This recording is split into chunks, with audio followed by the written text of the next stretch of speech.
Simply বিয়ে করে বাসায় গেলাম, গেট খুললেন আপু, মানে ওনার ফার্স্ট ওয়াইফ। আপনার নামটা একটু বলবেন?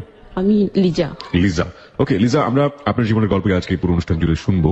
আর হ্যালো 920 শোনা হয়? হ্যাঁ, রেগুলার শুনতে না পারলেও প্রায় শুনি, চেষ্টা করি শোনা। আচ্ছা ঠিক আছে। হ্যালো 920 আপনি কেন আসলেন? প্রথম প্রশ্নটা হচ্ছে এটা। মূলত জীবনের গল্পটা সবাইকে জানানোর জন্যই আসা। আরো কিছু কারণ আছে, সেটা আমার গল্প থেকে পরে শ্রোতারা বুঝতে পারবে। ফাইন, আমরা বেসিক কিছু জানতে চাই, লাইক আপনার এজটা যদি একটু বলতেন আমাদেরকে, প্লাস হচ্ছে আপনি কোথায় বড় হয়েছেন, লাইক আপনার জেলা এবং ঢাকাতে কোথায় থাকছেন, যেগুলো বললে প্রাইভেসিতে আপনার কোনো সমস্যা হবে না, বাট আমরা একটা জেস্টার যেটাকে বলি সারাংশ আমরা পাবো। আমার হোম টাউন হচ্ছে গাজীপুর, গাজীপুরেই বড় হওয়া, গাজীপুরেই পড়াশোনা করা, তারপর ঢাকায় চাকরির জন্য আসা। আর রাইট নাও আমি থাকছি ফার্মগেট। ফার্মগেট আপনি থাকছেন। ওকে, আমরা প্রিয় শ্রোতা আজকে লিজার জীবনের গল্প এখানে জানছি এবং একই সাথে বলতে চাই গল্প চলাকালীন সময়ে একেবারে গল্পের প্রাসঙ্গিকতায় যে কোনো মুহূর্তে আমরা একটা স্টুডিও পিকচার ওখানে দিয়ে দিব, আপনারা চাইলে ওখানে গিয়ে দেখতে পারেন, কমেন্টস করতে পারেন, হোয়াট এভার ইট ইজ। আমরা চলে যেতে চাই লিজার কাছে। কোথা থেকে শুরু করবো আমরা? ছোটবেলা থেকে শুরু করব। জি প্লিজ। আমি বড় হয়েছে একটা মধ্যবিত্ত খুব রক্ষণশীল পরিবারে। লাইফটা এরকম ছিল যে স্কুলে যাব, বাসায় আসবো, ওকে। এর বাইরে কিছু ছিল না, কোনো বন্ধু বান্ধবী এলাও ছিল না, কোনো বান্ধবীর বাড়িতে যাওয়া যাবে না। কিন্তু এর মধ্যেও একটু মানে হ্যাপি হয়ে গেল যে আমি যখন এসএসসি পরীক্ষা দিব, ঠিক ওই জায়গাটা থেকে ফিরবো, তবে তার আগে আমার কিছু কোয়ারি আছে, লাইক আপনারা কয় ভাই বোন ছিলেন, বাবা কি করতেন, রক্ষণশীল বলছেন পরিবারকে, কেন রক্ষণশীল বলছেন, এগুলো যদি আমাদের একটু বুঝিয়ে দিতেন। রক্ষণশীল এই কারণে বলছে, আমার বাবা বরাবরই ব্যবসায়ী ছিলেন, উনি ঠিকাদারি করতেন, তারপর হচ্ছে হাটবাজার, ইজারাদারি, কাঠের ব্যবসা। জি। এবং উনি একসময় পাকিস্তান পিরিয়ডে ফার্স্ট ক্লাস ঠিকাদার ছিলেন। উনি ঢাকায়ও তখন সরকারি দুইটা ভবন সাব কন্ট্রাক্টে নিয়ে করেছেন। প্রভাব ছিল ভালো। আর রাজনীতি করতেন, এখনো রাজনীতি করেন, আমার ভাইয়েরা করেন। আমরা হচ্ছে যে একটা মানে আমাদের এলাকায় খুব পরিচিত প্রভাবশালী সম্ভ্রান্ত বলা চলে যে প্রধান দুটো দলের মধ্যে একটা দলের রাজনীতি করেন। কয় ভাই বোন? 4 ভাই 5 বোন, আমি সবার ছোট। 9 ভাই বোন, আপনি হচ্ছেন একদম সবার ছোট। সবার ছোট হলে তো একটু বেশি আদর পাওয়ার কথা। হ্যাঁ, বেশি আদর পাওয়ার কথা। আদরটা পেয়েছি, আবার অনাদরও পেয়েছি। ছোটদের একটা সমস্যা থাকে, সেটা হচ্ছে যে ওরা যাই করে না কেন বড়দের কাছে কৈফিয়ত দিতে হয়, কিংবা পারমিশন নিয়ে করতে হয়। এটা অনেক সময় প্রবলেম হয়ে দাঁড়ায়। কারেক্ট। ওকে ফাইন, আমরা মোটামুটি গ্রাফটা পেয়ে গেছি। আপনি বলছিলেন যে ক্লাস 10 পর্যন্ত আপনি একটা রক্ষণশীল পরিবারে বড় হয়েছেন, এবং রক্ষণশীলতার ধরন বলতে আপনি যেটা বোঝালেন যে সবার সাথে খুব সহজে মেশার ব্যাপারটা ছিল না, খুব সহজে চাইলে অন্য বাড়িতে যাওয়া যেত না। ইভেন আমাদের বাসায় আমাদের যে কাজিন ভাইরা যারা, ওদের আসা যাওয়াটাও সহজ ছিল না, আবার নিষেধ ছিল। একটা রক্ষণশীলতার ব্যাপার আমরা জানি যে ধর্মীয় দিক থেকে রক্ষণশীলতা, আরেকটা হচ্ছে পারিবারিক রক্ষণশীলতা, আসলে কোনটা? আবার দৃষ্টিকোণটা এরকমই ছিল, উনি ধর্মীয় দৃষ্টিকোণ থেকে এই কাজটা করতেন যে মেয়েরা হচ্ছে পর্দায় থাকবে, ঘরে থাকবে। উনি বরাবরই ধার্মিক। ফাইন, আপনি এসএসসির জায়গাটাতে চলে আসতে চাচ্ছিলেন। হ্যাঁ, ওটা হচ্ছে 94 এর শেষের দিকে, 12ই ডিসেম্বর আমার যার সাথে মানে অ্যাফেয়ার শুরু হয়, তা আমি ওটা লাভ ডে হিসেবেই বলবো, ওটা আমরা ওইভাবেই পালন করতাম। আচ্ছা, মানে আপনাদের কি প্রেমের সম্পর্ক শুরু হয়ে গেছে নাকি? তার আগে দেখেছি এভাবে যে আমার ভাইয়া তো রাজনীতি করতেন, বড় ভাইয়া, ভাইয়ের সাথে ওর যেসব ছেলে পেলেদের খুব ভালো সম্পর্ক ছিল। ভাইয়ের মোর দেন জুনিয়র, তাদের মধ্যেই একটা ছেলে, আর হচ্ছে যে ও আবার আমার আব্বার খুব ক্লোজ ফ্রেন্ড, ওনারই বোনের ছেলে। সেই পারপাসে আমাদের ফ্যামিলির সাথে একটু রিলেটেড ছিল, বাট আমাদের বাসায় আসা যাওয়াটা ছিল না। ভাইয়ের আলাদা মানে মিটিং রুম ছিল। আমি কি নামটা জানতে পারি ভদ্রলোকের? ডাকনাম হচ্ছে শহীদ, পুরো নাম হচ্ছে শহীদুজ্জামান। আমরা শহীদ বলতে পারি। আপনার যে বয়সের পার্থক্য কতটুকু ছিল ওই সময়? 11 বছর। মানে আপনার যে জুনিয়র নাকি? আমার সিনিয়র। ওকে, আপনার 11 বছরের বড় ছিল সে, আপনি তখন এসএসসি তে পড়ছেন। আমি বিগিনিংটা জানতে চাচ্ছি, লাইক শুরুটা কিভাবে হলো আপনি বলছিলেন? শুরুটা হচ্ছে এভাবে, সন্ধ্যার পরে ছাদে হাঁটাহাঁটি করি, তো আমাদের বাসাটা হচ্ছে এমন একটা এরিয়া যেটা কমার্শিয়াল এরিয়া, অনেক লোকজন আসে, একদম বাজারে মোড়ে বাসাটা। আমি একদিন দেখলাম ভাইয়ের সাথে একটা ছেলেকে, দেখে আমার ভালো লাগলো। তখন আমার ভাই বিয়ে করেছেন, একদম নতুন, ভাবি নতুন। ভাবিকে আমি বললাম, ভাবি এরকম এরকম একটা ছেলে দেখলাম, খুব হ্যান্ডসাম, ছেলেটার নাম কি? ভাবি পরে ভাইয়ের কাছ থেকে জানতে পারলো। তা আমি প্রথমে বলে রাখি যে আসলে আমার প্রেমের ক্ষেত্রে আমার বড় ভাবি আমাকে পুরোপুরি সাহায্য করেছে, সেই জন্য। সাধারণত পারিবারিক ভাবে বড় ভাবিরা এই ধরনের রোল প্লে করেন, আমরা ইনফ্যাক্ট যতটুকু জানি। কেন জানি মনে হয় যে ভাবিদের কাছে গেলে দেবর কিংবা ননদ একটা অনেক বড় সাপোর্ট পান। আর এটার আরেকটা কারণ হচ্ছে যে আমার ভাই ভাবে কিন্তু লাভ ম্যারেজ। তারপর আবার শহীদের মামাতো ভাই ওর মামার বাসায় থাকতো, যেটা আমাদের বাসা থেকে খুবই কাছে, হয়তো 5-7 মিনিটের পথ হেঁটে যেতে। ওর মামাতো ভাই যে ওর সমবয়সী, ওই ভাইয়াটা মনির ভাই, উনি এখন বেঁচে নেই, মারা গেছেন। উনি আমাদের বাসায় যাওয়ার সাথে ছিল। তখন ও শহীদ ও আমাদের বাসায় ফোন করতো, ভাইয়া তো অনেকে ফোন আসতো, তো ফোন আমরা রিসিভ করতাম, আমি আমার ছোট আপু আমরা পিঠাপিঠি। তাই একদিন ফোন দিল, ভাইকে খুঁজলো, বললাম যে নাম ভাইয়া বাসায় নেই। আমাকে তখন জিজ্ঞেস করলো আপনার নাম কি? নামটা বললাম, আমি জিজ্ঞেস করলাম আপনি কি? ভাই আসলে ভাই কিছু বলতে হবে কিনা? বলছে না কিছু বলতে হবে না, ঠিক আছে ফোন রেখে দাও। কিন্তু আমি যাকে দেখেছি উনি যে সেই ব্যক্তি তখন আমি সেটা জানি না। শিওর ছিলেন না? ওকে। উনি তারপর নাকি শুনলাম যে ওই ভাইকে বলছে যে লিডারের বসে ফোন দিলাম, লিডারের ছোট বোন ফোন রিসিভ করলো, খুব মিষ্টি ভয়েস, এই নাম তুই কি চিনিস? পর বলছে হ্যাঁ চিনি তো, কোন ক্লাসে পড়ে? বলছি যে এসএসসি পরীক্ষার্থী। তো আমি তখন কোচিং করি, রেজাল্ট এখনো আউট হয়নি, কিন্তু স্কুলে যাওয়া আসা আছে কোচিং করার জন্য। যাওয়া আসার পথে আমাকে একদিন ওরা দেখেছে, আমাকে দেখার জন্য ওরা স্কুলের পথে দাঁড়ানো ছিল। তারপর ওর কিউরিওসিটি, ওরা আমাকে ভালো লাগলো। ওর মামাতো ভাইকে মানে এদিক দিয়ে খুবই করছে যে তুই ভাবিকে বল কিংবা ওকে বল, আমাকে খুব ভালো লেগেছে। ওই ভাইটা বাসায় আসতো কিন্তু বলা সাহস পেত না, কারণ আমরা তো মিশতাম না। হয়তো ভাই কেমন আছেন, ভালো মন্দ, ব্যাস এটুকুই। ভাবির সাথে কথা বলতো, আম্মার সাথে কথা বলতো, আব্বুর সাথে কথা বলতো। মনির ভাইয়া বড় ভাবিকে বলছে, বড় ভাবি তো আমার কাছ থেকে তো উইকনেসটা টের পেয়েছেন, তো ভাবি গল্প করে করে নামটা বললো। তারপরে একদিন কিভাবে ওই ডিসেম্বরের 12 তারিখ সন্ধ্যার পর ফোন আসলো। ভাবি বললো যে তোমার ফোন আসছে, কথা বললো। ভাবি তখনও বলেন যে কে। আমি কথা বলতে বলতে পরে দেখলাম যে আচ্ছা উনি, যাকে আমি দেখেছিলাম, যার সম্পর্কে আমার কৌতূহলটা জন্মেছিল, জানতে চেয়েছিলাম, এই সে ভদ্রলোক। হ্যাঁ, তখন কথা বললাম, অনেকখানি কথা বললাম। তারপর প্রতিদিনই কথা বলা, এই তো ফোনে কথা বললাম। শুরু হলো প্রেমের শুরু, যেটা প্রেমের শুরু তো এখনই হয়নি, ভাই কথা বলছেন কিন্তু মনের ভিতরে ডং ডং করে ঘন্টা বাজছে ভাই। যেটা বলে কুসুম কুসুম, তো আগেই দূর থেকে দেখেই তো দুজনের মনে জন্ম হয়ে গেছে। তো কি জন্ম হয়েছে ওটা? কি বলো ওটাকে? কুসুম প্রেম, যেটা বলে কুসুম প্রেম বলা হয়। ওকে, কুসুম কুসুম প্রেম মানে কুসুম কুসুম প্রেম আমি জানি না। কুসুম কুসুম গরম পানির একটা ব্যাপার আছে, আমি যতটুকু জানি। কারণ পানিটা হালকা গরম থাকে তখন এটাকে বলা হয় কুসুম কুসুম গরম পানি। এই জন্যই হালকা হালকা বলে এটাকে কুসুম কুসুম বলা হয়। ওকে, কুসুম কুসুম প্রেম, ঠিক আছে। তারপর মানে এমন একটা আকর্ষণ ছিল যে প্রতিদিন কথা না বললে ভালো লাগতো না, এবং হয়তো প্রতিদিন একাধিকবার বলার জন্য ছটফট করতাম আমি। একটা মজার বিষয় বলি, সেটা হচ্ছে আমার অনেক ফ্রেন্ড এরকম বলে যে 3টা স্টেজ আছে। একটা হচ্ছে বিগিনিং স্টেজ, একটা হলো ভালোবাসা হয়ে যাওয়ার পরের স্টেজ, আর লাস্ট স্টেজ। তো সবচাইতে মজার স্টেজটাই হচ্ছে বিগিনিং স্টেজ। হ্যাঁ, ওই সময়টাতে যাই করবে সবই ভালো লাগে, সবই ভালো লাগে, কুসুম কুসুম যেটা বললেন আপনি। তারপরে হয়ে যাওয়ার পরে এই তুমি ভাবে খাও কেন, এই তুমি ভাবে চলো কেন, তোমার চুলটা এরকম কেন, এই তুমি সোজা হাঁটতে পারো না, ভুল ধরাধরি ব্যাপারটা শুরু হয়। মনে যখন ধীরে ধীরে ধীরে ধীরে ধীরে ধীরে বাড়তে থাকে, তারপরে সেটা হচ্ছে লাস্ট স্টেজ। আমরা লাস্ট স্টেজের দিকে নাই বা যাই, আমরা আপনার প্রেমের গল্পের দিকে যাই। হ্যাঁ, তারপর 16ই ডিসেম্বর ভোরবেলা কথা হচ্ছে, আমি স্কুলে কোনো প্রোগ্রামে অ্যাটেন্ড করতাম না। ও আমার খুব অনীহা ছিল, তো ও জিজ্ঞেস করছে তুমি গেলা না আজকে, বেরোলা না? বলছি না, আমি কখনোই বড় আপনারা কি ওয়ার্ড দিয়ে দিয়েছেন এর মধ্যে? ওয়ার্ড আমি দেইনি, ও দিয়ে ফেলছে। ওর ভয় লাগলো না যে লিডারের বোনের সাথে প্রেম করছি? না না, ওটা আমার সাথে প্রথম দিন কথা বলেই বুঝেছে যে আমার আগ্রহ আছে, আমি সফটলি কথা বলছি। কারণ হচ্ছে যে তখন বয়স যদিও কম ছিল, এরকম ওর বয়সে অনেক ছেলেরাই ট্রাই করতো ফোনে যে পারি কিনা পটাতে, কিন্তু তখন কিন্তু খুব কড়া ভাষায় কথা বলতাম। হয়তো বলতাম হ্যাঁ ভাই তো বাসায় নেই, কিছু বলতে হবে আসলে। কিভাবে বলতেন? এটাই বলতেন? হ্যাঁ, ওকে ওকে ঠিক আছে রাখলাম বাই। না, যেটা হচ্ছে যে আপনার যে কড়াটা না, ওটা অনেক সফট, এই জন্য জিজ্ঞেস করছিলাম। ওকে ওকে ফাইন, রেখে দিতাম, কোনো কিছু বলার সুযোগ দিতাম না, বাট ওনাকে কিন্তু সুযোগটা দিয়েছিলাম। ভালো লাগাটা ছিল, ভালো লাগা ছিল আমার। তার মানে 12 ডিসেম্বরে আপনারা ওয়ার্ড দিয়ে দিলেন, রাইট? 12 ডিসেম্বর ওয়ার্ডটা দেওয়া হয়নি, মানে দেব বলে আর কি কথা। 12 ডিসেম্বরটাই কেন ইম্পর্টেন্ট মনে করছেন? ইম্পর্টেন্ট এই কারণে যে ওই দিনই দুজনেই জানছি যে আমি ওনাকে পছন্দ করি, উনি আমাকে পছন্দ করেন, জেনেই কথা বলা শুরু করেছে। তারপর কথা বলছি 16 ডিসেম্বর, ও বিজয় দিবস। হ্যাঁ, বিজয় দিবস। তো ওদিন বললো বেরোলাম, আমি বরাবরই বের হইনি। আর তখন আমার একটা এক্সিডেন্ট, ছোটখাটো এক্সিডেন্ট হচ্ছে, পা পড়ে গেছিল, হাঁটতে পারছিলাম না, সো আমার রেস্ট্রিক্ট থাকতে হচ্ছে। ওর লাইফের একটা কথা বললো, ওর ফার্স্ট লাভ ছিল যে মেয়েটা, সেই স্টোরিটা আমাকে বললো যে তুমি শুনলে হয়তো কষ্ট পাবা, কিন্তু আমি মোটেও কষ্ট পাইনি, কারণ আমি আগেই জানতাম। শুনেই আমি ওকে পছন্দ করতে শুরু করেছি। মানে শুনেই পছন্দ করতে শুরু করেছি? হ্যাঁ, শুনেই আমি পছন্দ করতে শুরু করেছি। কি ছিল স্টোরিটা? একদম খুব সংক্ষিপ্ত করে দিতে পারো। সংক্ষিপ্ত হচ্ছে যে ও একটা মেয়েকে পছন্দ করতো, আমাদের এক টিচারের মেয়েকে, মেয়েটাও তাকে পছন্দ করতো। যখন প্রেমটা প্রথম পর্যায়ে, তারপর ওই সময় মেয়েটা এসএসসি পাশ করে লালমাটিয়া কলেজে এসে ভর্তি হয়। যখন ঢাকায় চলে আসার পর ওকে আর চান্স দিচ্ছিল না। ও অনেকদিন মেয়েটার পিছনে ঘুরেছে, কিন্তু ঢাকায় এসে মেয়েটা নতুন করে ঢাকায় অন্য ছেলের সাথে প্রেম করা শুরু করেছে। ও এসে লালমাটিয়া কলেজের সামনে দাঁড়িয়ে থাকতো, কখন কলেজে ঢুকবে, কখন বের হবে, কথা বলতে চাইতো, কিন্তু ওকে অ্যাভয়েড করতো। ওর কষ্টের কথাগুলো শেয়ার করেছে, মাঝখানে সে চুপচাপ ছিল, আর কাউকে নিয়ে ভাবতো না। আমাকে দেখে নাকি ওর ভালো লাগছে, আর এটাও সে টের পেয়েছিল যে তার সমবয়সী আরো 2-1 ট্রাই করছে, কিন্তু কেউ কোনোদিন ধারের কাছে পৌঁছাবে কি, মানে ফোনে এই যে কাট কথার বাইরে কোনো ভালো কোনো কথাই শুনতে পারে না। মোটামুটি আমি একটা গ্রাফ পেয়ে গেলাম যে ভালোবাসার জায়গাটাতে একটা অদ্ভুত রকমের একটা ফিলিংস দুজনেরই কাজ করছে। তারপরে আপনি আসছিলেন বোধহয় কোনো একটা স্কুলের জায়গাটাতে বা কোনো একটা কিছু? হ্যাঁ, স্কুলের জায়গাটাতে, যেটা হচ্ছে তারপর আমার এসএসসি পরীক্ষা শুরু হলো, পরীক্ষা দিলাম, আমাদের কথা হতো ফোনে। আর সেটা সুযোগ ছিল যে ফোন আসলে ভাবি রিসিভ করতো, পড়তো, ভাবির হাতে পড়লে কেউ আশেপাশে না থাকে তাহলে আমাকে ডেকে দিত।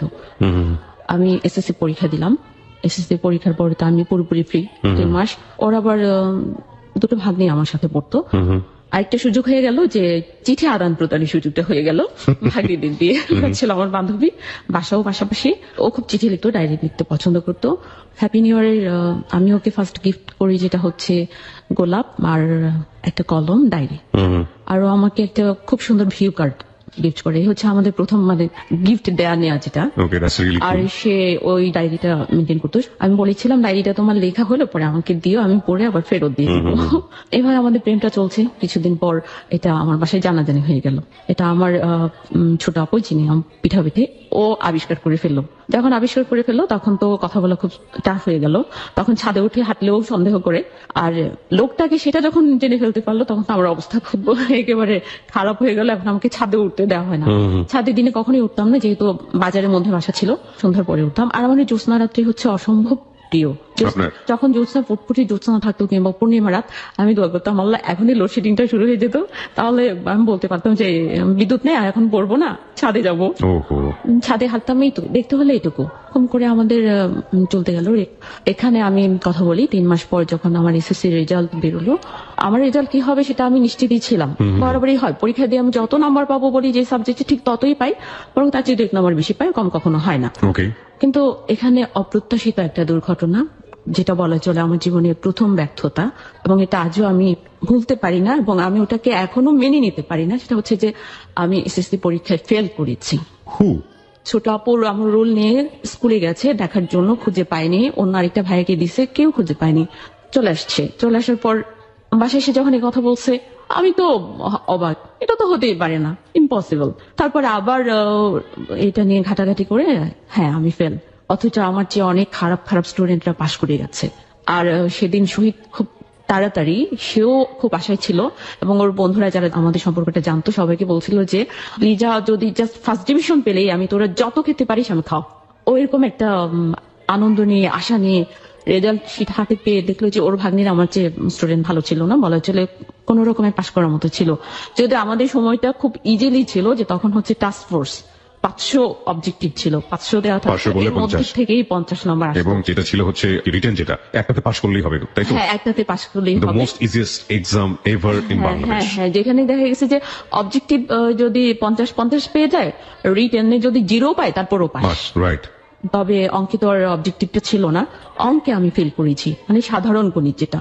আমি গণিতে অনেক ভালো ছিলাম না, তবে অনেক পচাও ছিলাম না। কিন্তু অঙ্ক তো বোঝা যায়, লাইক আপনি যখন করে আসবেন অঙ্কটা। হ্যাঁ, আমি তো কারেক্ট পরীক্ষা প্রশ্ন হাতে পেয়ে দেখলাম যে না, মোটামুটি ভালোই হয়েছে। তো আপনি বাইরে এসে শিওর ছিলেন কত? বাইরে এসে আমি শিওর ছিলাম যে আমি 52-53 এরকম। তো আপনার 33 তে পাস, তাই তো? হ্যাঁ, 33 তে পাস। রেজাল্টটা উল্টো হলো, কিন্তু তখন আমি বিশ্বাস করিনি। আমি ভেঙে পড়ার চেয়ে অবাক হচ্ছিলাম বেশি। How it happened, right? হ্যাঁ, তো এদিকে আমার মেঝো ভাই আবার বলছে, আমার আবার এসএসসি পরীক্ষা চলাকালীন আমার দাদু মারা যান। ইসলাম শিক্ষা পরীক্ষার আগের রাতে দাদু মারা যায়। আমি ইসলাম শিক্ষা পরীক্ষা দিয়ে গিয়ে দাদুকে আমি এক নজর দেখার পর লাশ নিয়ে গেছে কবরদাহের জন্য।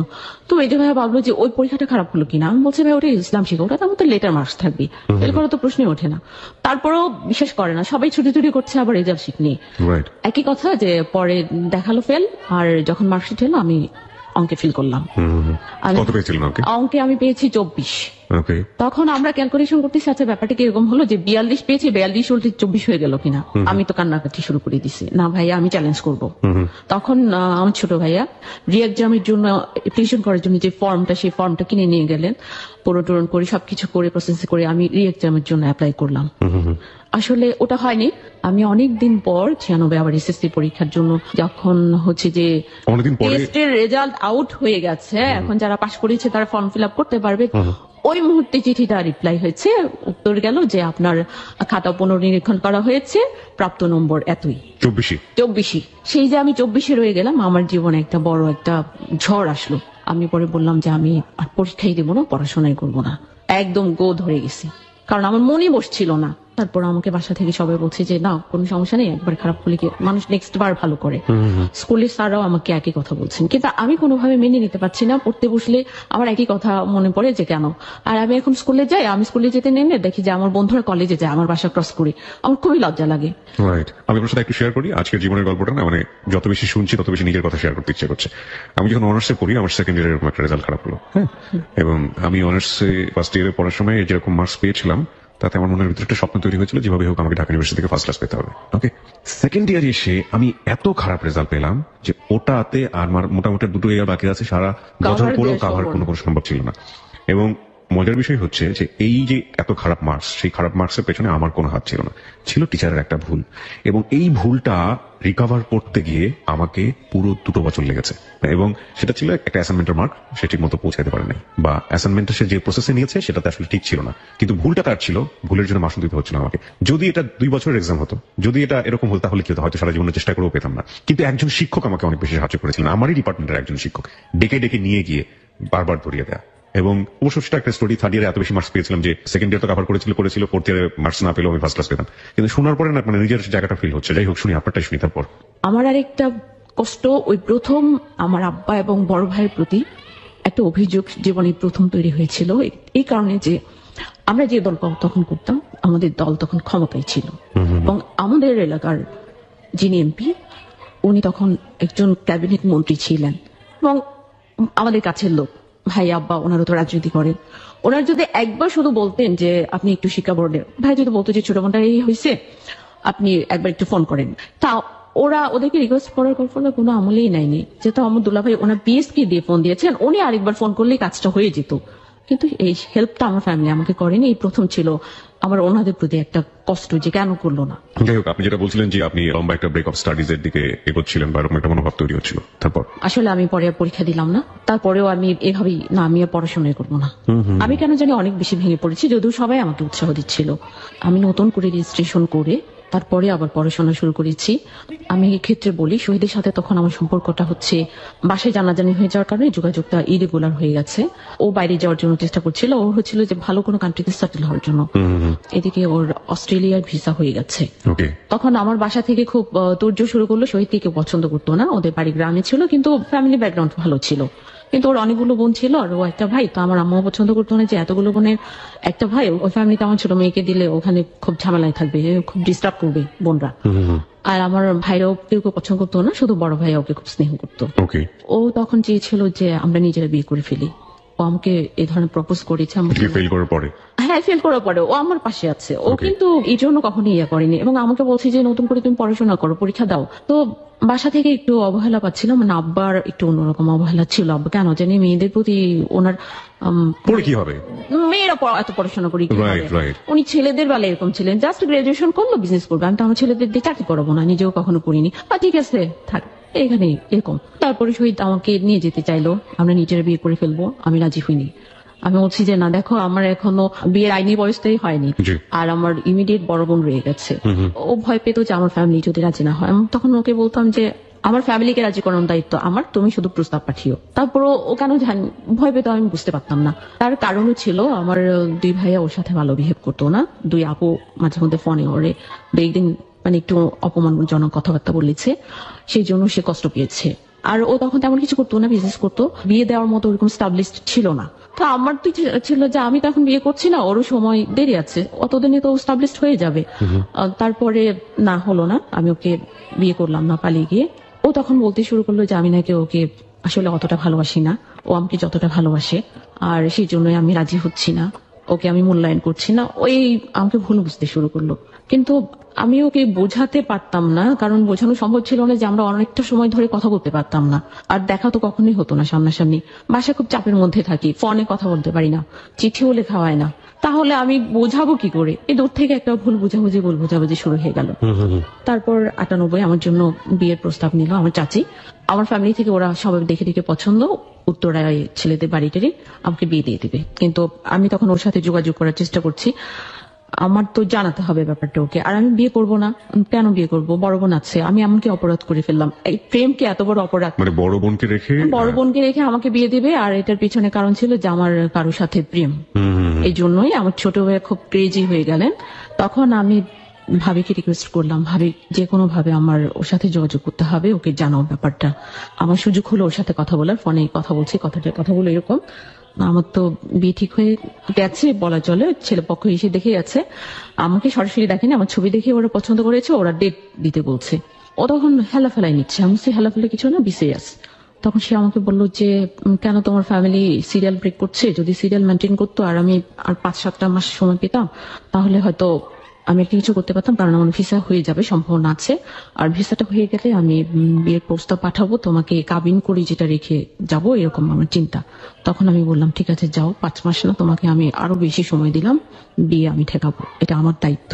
ওকে, আমি একটু থামাচ্ছি আপনাকে। প্রিয় শ্রোতা, বেশ কিছু বিষয় এখানে লক্ষ্য রাখতে হবে। দুটো খুব ইম্পর্টেন্ট পয়েন্ট আমরা কিন্তু পেয়েছি এখন পর্যন্ত। আমার কাছে যেটা মনে হচ্ছে, একটা হচ্ছে ওর ব্রেক অফ স্টাডিজ, যেটাকে ও বলছে যে আমার ভাগ্য আমাকে খারাপ ভাবে নিল এবং তারপরে আমি উঠে দাঁড়াতে পারলাম না। ও কিন্তু ব্রেক অফ স্টাডিজ এর মধ্যে চলে গিয়েছে, ও কিন্তু এসএসসি পরীক্ষা দিচ্ছে না, পরের বছর দেয়নি, তার পরের বছর দেয়নি, এবং এখন পর্যন্ত পড়াশোনার মধ্যে আসেনি। 1 2 নম্বর হচ্ছে যে ছেলেটিকে ও লাভ করে, সেই ছেলেটি কিন্তু বিদেশ চলে যেতে চাচ্ছে এবং ওকে বিয়ে করতে চেয়েছিল, কিন্তু ও চাচ্ছে পারিবারিকভাবে বিয়েটা হোক। 2 3 নম্বর হচ্ছে যে এখানে আরেকটা গুরুত্বপূর্ণ বিষয়, সেটা হচ্ছে ওর কিন্তু বিয়ে ঠিক হয়ে গেছে ফ্যামিলি থেকে, সেটাকে এই ছেলেটার জন্য ও ঠেকিয়ে দেওয়ার চেষ্টা করছে। এখন পর্যন্ত এই 3টা পয়েন্ট খুবই খুবই গুরুত্বপূর্ণ। আমরা বলতে পারি যে এটা হচ্ছে চুম্বক পয়েন্ট এই গল্পগুলোর জন্য, যেগুলো পরবর্তী ক্ষেত্রে গল্পের এন্ডিং এ এসে অনেক বেশি কাজে লাগবে। সুতরাং এই বিষয়গুলোকে একটু লক্ষ্য রাখবেন। আর যারা মন্তব্য করছেন ফেসবুকে, তাদেরকে আমি বলবো সচেতনভাবে মন্তব্য করতে, এই কারণে যে একজন মানুষ যখন জীবনের গল্প এখানে বলতে আসে, সেই মানুষটি জীবনের সমস্ত জীবনটা নিয়ে লাখ লাখ মানুষের কাছে আসে। সুতরাং আমাদের জায়গাটা থেকে আমরা পছন্দ করি আর না করি, তার প্রতি মিনিমাম শ্রদ্ধাবোধটুকু আমাদের সবার থাকা উচিত। এবং আমরা মনে করি আমাদের হ্যালোইড 920 শ্রোতা যারা আছেন তারা সবাই এই বিষয়টি বোঝেন। সুতরাং আমরা যারা কমেন্টস করবো ওখানে, তারা প্লিজ এই বিষয়টি মেনটেন করবেন। এবং একই সাথে একটা বিষয় একটু লক্ষ্য রাখবেন, কোনো ফিমেল লিসনার বা কোনো ফিমেল বন্ধু যদি ওখানে কমেন্টস করে, তার কমেন্টসের এগেইনস্টে যদি কোনো ধরনের বাজে কমেন্টস ওখানে পড়ে, বা তাকে নিয়ে যদি কোনো ধরনের আজে বাজে কমেন্টস এখানে পড়া হয়, তাহলে সেই আইডিকে সারা জীবনের জন্য হ্যালোইড 920 ফ্যান পেজ থেকে ব্যান করে দেওয়া হবে। এই যে রুলস এন্ড রেগুলেশন গুলো, এগুলো প্লিজ একটু মাথায় রাখবেন। ওকে, যাই আপনার কাছে। তারপর আমি ওকে ভরসা দিলাম, হ্যাঁ আমি আমার কাজ করেছি, আমি বিয়ে বন্ধ করেছি। আর ছোট ভাই আমার কাছে মতামত চেয়েছে ছেলের ছবি দেখে, আমি বললাম যে আমার পছন্দ হয়নি। ভাইয়া বলছে যে তোর যা যা আসে মনে সব খুলে বলবি, কারণ তোর পছন্দ না হলে জোর করে সেটা হবে না। ও ছেলেটা বিজনেস করতো, ইম্পোর্ট এক্সপোর্টের বিজনেস ছিল, আর ফ্যামিলি ব্যাকগ্রাউন্ড ভালো ছিল, উত্তরার স্থানীয়, ওদের মানে বাড়ি এভরিথিং তখনই। তো সেক্ষেত্রে একটা আনএস্টাবলিশড ছেলের প্রতি কোনো ফ্যামিলি ইয়ে করবে না, খুব স্বাভাবিক। এই ফ্যামিলিতে যদি আমার এখন বিয়ে হয়, আমার আর কোনোদিন পড়াশোনা করা হবে না। ওদেরও চিন্তাধারা এরকম যে দরকার নেই, আমাদের খুব হাইলি এডুকেটেড মেয়ে দরকার নেই। না ফাইন, এখানে আমার কিছু গুরুত্বপূর্ণ কিছু কোশ্চেন আছে। একটা হচ্ছে আপনি নিজেও যাচ্ছেন না পড়াশোনা করতে। না, আমি নিজে চাচ্ছি না, হচ্ছে আমার ভেতরটা এমন হচ্ছে যে আমি আবার শুরু করব, কিন্তু আমি জোর পাচ্ছি না। আর শহীদ সবসময় আমাকে এর জন্য উৎসাহিত করতো, পরীক্ষা দাও, কারণ ওর ফ্যামিলিতে ও একদম এসএসসি পাশও না, এসএসসি ফেল একটা মেয়ে, ও কি করে বলে বিয়ের কথা? এটা ছিল একটা প্রেস্টিজের ব্যাপার। আমার তো ড্রিম অনেক কিছু ছিল, আমি তো এভাবে হতে পারে না। আমি যদি বুঝি লিজা, এটা হচ্ছে যে আপনি পড়াশোনা করবেন না এটা আপনি মেনে নিতে পারতেন না, কিন্তু আপনি উঠে যে দাঁড়াবেন আবার নতুন করে, সেই শক্তিটা পাচ্ছেন না। জোরটা আমি পাচ্ছিলাম। ওকে ফাইন, আমি বিয়ে করব না, কারণ আমি কাউকে ভালোবাসি, তাকে আমার সময় দেওয়া উচিত। আর আমার বিয়ের তখন কতদিন বয়স হয়েছে ততদিন প্রেমের? 4 বছর। 4 বছর ধরে পূর্ণ হয়নি এখনো, ডিসেম্বরে পূর্ণ হবে, ওটা ছিল অক্টোবরের ঘটনা। মানে প্রায় 4 বছর হতে যাচ্ছে। ওকে, তখন আমার আম্মাকে একটা কথা বললাম, আম্মা আমি কি খুব বোঝা হয়ে গেছে আপনাদের যে আপনি রেখে আমাকে বিয়ে দিয়ে দিবেন? আমার একটা কথাই আম্মা পরে বলছে যে না, ওর মত নেই, বিয়ে দেওয়ার দরকার নেই। বিয়ে অফ হয়ে গেল। আমার এখানে যেটা বলার আছে, যেটা আমি কষ্ট পাচ্ছি, যে জায়গাটা, যে আমি যাকে ভালোবাসি, যার জন্য আমি আমার ফ্যামিলির এগেনস্টে দাঁড়ালাম, আমি তখন শুনতে পেলাম যে সে যখন ঢাকায় আসে থাকে, অনেক মেয়ের সাথে প্রেম আছে, ঘুরে বেড়ায়, চাইনিজ খায়, পার্কে যায়। বিদেশ যাওয়ার কথা হলো, আপনি কবে? ও তো বিদেশ যাওয়া তখনও তো যায়নি, ভিসা প্রসেসিং চেষ্টা করতে। আপনি জানলেন কিভাবে এটা? ওর খুব ক্লোজ ফ্রেন্ড, যে আমাকে চাইতো, যে আমাকে খুব পছন্দ করতো, ওই ভাইটা আমাকে খুব স্নেহ করে, সেই ভাইয়া ব্যাপারটা আমাকে জানিয়েছে। যে আপনাকে পছন্দ করে সে যদি ব্যাপারটা জানায়, সেটার অথেন্টিসিটি নিয়ে তো প্রশ্ন উঠতে পারে, কারণ সে একটা ক্লেম করার চেষ্টা করছে। ক্লেম না, আসলে ক্লেম ছিল না। তারপরে আরেকটা কথা হচ্ছে, তার যে ফার্স্ট লাভ যে মেয়েটা ছিল, সেই মেয়েটা আবার ও লাইফে ফিরে আসার অনেক চেষ্টা করেছে। যখন জানতে পেরেছে আমার সাথে অ্যাফেয়ার, তখন অনেক চেষ্টা করেছে অনেকভাবে আমার কাছ থেকে সরিয়ে নেওয়ার, এবং ও ব্যাপারগুলো আমার সাথে শেয়ার করতো। আমি বলতাম যে প্লিজ বাদ দিয়ে দাও, ওকে বলো যে আমি এখন অন্য কাউকে ভালোবাসি, আর ওর সাথে শুধু শুধু ওকে, ও বলতো না আমি প্রতিশোধ নিব, আমি ওকে ঘোরাবো। Okay. ও আমাকে অপমান করেছে। ওর সাথে আমি কখনোই খারাপ ব্যবহার করতাম না, আমি ছিলাম কোল টাইপের, ঠান্ডা হয়ে বোঝানোর চেষ্টা করতাম। বরাবরই যথেষ্ট ধৈর্য ছিল আছে। ওকে বলার পর ও আমাকে একটা রিকোয়েস্ট করেছে, এই ব্যাপারে তুমি কিছু বলো না, এটা আমি সিদ্ধান্ত নিব। আমি সিদ্ধান্ত নিব। ওকে। বললাম ঠিক আছে, কিন্তু আমি একটা মেয়ের জায়গা থেকে বলছি, সে আরেকটা মেয়ে, আমি চাই না ওর কোনো ক্ষতি হোক তোমাকে দিয়ে। ও আমার সাথে কমিটেড যে ও কোনো ক্ষতি করবে না। ঠিক আছে, আমি ওকে থামাতে পারলাম না। এই প্রথম আমি শক্ত হলাম যে আসলে আমার ভালোবাসার জোর মনে হয় কম, নইলে আমাকে যদি সে এতই ভালোবাসে, আর আই লাভ ইউ যে শব্দটা, এটা সে 1000 বার মনে হয় বলে ফেলছে। আর আমার সম্পর্কে, এতদিনের সম্পর্কে আমি একবার মাত্র বলেছি 7 মাসের মাথায়, যেদিন আমি আই লাভ ইউ বলেছি সেদিন সে ফোন রেখে গিয়ে ওর বন্ধুদের মিষ্টি খেয়েছে। তারপর ওর ভিসা হয়ে যায়, কিন্তু আমার সাথে কোনো যোগাযোগ করে না, আর সহজ ছিল না, ফোনটা বাসায় ছিল না। একটা বিষয় একটু আমার জানার, যে ঢাকাতে আসার পরে যখন আপনি জানতে পারলেন যে ও অন্য মেয়েদের সাথে এভাবে মুভ করছে, চাইনিজ খাচ্ছে, হোয়াটএভার, ব্লা ব্লা ব্লা, এই অন্য মেয়েদের ব্যাপারটা আপনি কনফার্ম হলেন কিভাবে? ওর একটা ব্যাপার দেখতাম যে ও আমার সাথে সরাসরি মিথ্যে কথা বলতে পারতো না, যেখানে ও উত্তর দিতে পারবে না এগিয়ে যেত। আমি জিজ্ঞেস করতাম যে ওই মেয়েটার নাম ছিল সাথী, আগের প্রেমিকা। হ্যাঁ, তো ও স্বীকার করেছে। হ্যাঁ, অন্য কারো ব্যাপারে জিজ্ঞেস করলে ও তো বাদ দাও না এসব, তুমি কি আমাকে বিশ্বাস করো না? আমি তোমাকে বিশ্বাস করি বলি। একদিন জিজ্ঞেস করলাম যে আসলে তোমার সব কবে বন্ধ হবে? ও হাসতে হাসতে বললো যেদিন তোমাকে কাছে নিয়ে আসবো, কাছে পাবো, সেদিন থেকে সব বন্ধ হয়ে যাবে। ওকে, আপনি এগ্রি করলেন কেন? আপনি জানেন যে এইরকম ভাবে মুভমেন্টে যাচ্ছে বা এরকম করছে, তারপর আপনার জায়গা থেকে আপনি কেন ওকে মেনে নিলেন? মেনে নিলাম। ও আমাকে বলতো যে আজকাল প্রেম হলে প্রতি সপ্তাহে একবার দেখা হয়, তুমি এতদিন আমাদের এত বছরের রিলেশনে আমার সাথে কি একবারও দেখা করেছো? আর ওকে জিজ্ঞেস করেছিলাম যে আসলে তুমি কি আমার মনটাকে ভালোবাসো না আমার দেহটাকে ভালোবাসো? এর উত্তরও আমাকে দিয়েছিল যে বৈজ্ঞানিক একটা সংজ্ঞা আছে, ভালোবাসা মানে হচ্ছে দেহ মন দুটোকেই। আমি তখন বললাম যে কিন্তু আমার মানসিকতাটা তো তুমি জানো, আর আমি কেমন পরিবারে আছি সেটাও তুমি জানো। তোমার যদি অন্যরকম কোনো চাহিদাই থাকবে তাহলে আমার সাথে কোনো রকম সম্পর্ক না জড়ালে পারতে, কারণ আমার পক্ষে কখনোই সম্ভব হবে না ডেটিং করা, ওকে। এবং আমি করবো না। সেই সুযোগ আসলেও আমি নেব না। মানে আপনি বলতেন এটা? আমি বলতাম। আর আমি যখনই কথা বলতাম তখনই বলতাম যে তোমার গতকাল কি হয়েছে আমি সেটা নিয়ে ভাবতে চাই না, আমি চাই এই মুহূর্ত থেকে তুমি শুধরে যাও। ইটস ওকে, আমি তোমাকে ভালোবাসি, আগের মতোই বাসবো। ওকে, আপনার সম্পর্কে ওর কোনো কমপ্লেইন ছিল? কোনো কমপ্লেন ছিল না। ও আমাকে সাবিত্রী দেবী বলে রাখতো। ওকে, আপনি সাবিত্রী দেবী ব্যাপারটা জানেন যে সাবিত্রী আসলে হ্যাঁ, আমি জানি সাবিত্রী দেবী তার সততার কারণে এবং নিষ্ঠার কারণে মৃত স্বামীর প্রাণকেও ফিরিয়ে আনতে পেরেছিল দেবতার কাছ থেকে। সো ও ভেবেছিল যে আপনি আমার সাথে তো আমার একজন সাবিত্রী আছি, আমি যেখানেই যাই না কেন সাবিত্রী আমাকে হাত ধরে ঠিক নিয়ে যাবে, ঠিক জায়গায় নিয়ে যাবে। ও হয়তো এভাবেই ভাবতো। ও ওকে। গর্বও করতো, এটা আমি শুনতাম। ওর বন্ধুরা আমাকে বলতো যে আমাকে নিয়ে ও সবসময় প্রাউড ফিল করতো এবং বলতো যে আমরা কোথাও ডেটিং করি না, কিন্তু আমাদের ভালোবাসা পবিত্র। বাবা। তবে সবাই অবাক হতো যে লিজা মেয়েটার মধ্যে কি আছে যে এত বছর ধরে কাছে পাওয়া নেই, কাছ থেকে দেখার সুযোগ নেই, সেই দূর থেকে ছাদে থাকে, রাস্তায় দাঁড়িয়ে দেখা, ব্যালকনিতে দাঁড়ালে একটু দেখা, এরপরও শহীদ লিজাকে এত কেন ভালোবাসে? কি আছে মেয়েটার মধ্যে? ওকে আমিও একবার প্রশ্ন করেছি আসলে কেন তুমি আমাকে এত পছন্দ করে, এত ভালোবাসো? ও বলতো যে তোমার সাথে আমি যখন কথা বলি তখন তো বলি, আর যখন কথা বলি না তখনও তোমার ভয়েসটা আমার কানে বাজে, আমি শুনতে পাই তোমার কথাগুলো। ফিলিংস গুলো বলতে? হ্যাঁ, ফিলিংস গুলো, তোমার ভয়েসটা এত মিষ্টি, আর দূর থেকে দেখো যেটা যে তোমার চোখগুলো অসম্ভব সুন্দর। আমি শুধু তোমার প্রেমে পড়িনি, তোমার চোখের প্রেমে পড়েছি, তোমার ভয়েসের প্রেমে পড়েছি, তোমার হাসির প্রেমে পড়েছি। আচ্ছা। এবং তোমার পুরা পার্সোনালিটি আমাকে খুব আকর্ষণ করে। সেটাই, হাত পা চুল নখ এগুলো বাদ যাবে কেন? আমি শুধু তোমাকে ভালোবাসি না, তোমাকে আমি রীতিমতো সম্মান করি। কিন্তু ও আমার সাথে যোগাযোগ করে না, খবরটা আমি ভাবির মাধ্যমে পাই। আমি অপেক্ষা করি, যেহেতু ও আমার কাছে সময় চেয়েছিল, ভিসা হলেই সে আমার বাসায় প্রস্তাব পাঠাবে এবং ফাইনালি সে একটা কিছু করে রেখে যাবে। আর ওকে আমি আগে বলতাম যে তুমি যত দেরিতে বিদেশে যাবা তত আমার জন্য ভালো, তুমি বিদেশে চলে গেলে তো আর প্রতিদিন কথা বলা যাবে না, কিন্তু তোমাকে দেখতে পাবো না। ও তখন বলতো যে আমি যত দ্রুত বাইরে যেতে পারবো ততই তোমার লাভ সবচেয়ে বেশি হবে, কারণ তত দ্রুত তোমাকে আমি নিয়ে যেতে পারবো আমার কাছে, ওকে, কাছাকাছি চলে আসবো। আমি সেই আশায় আছি।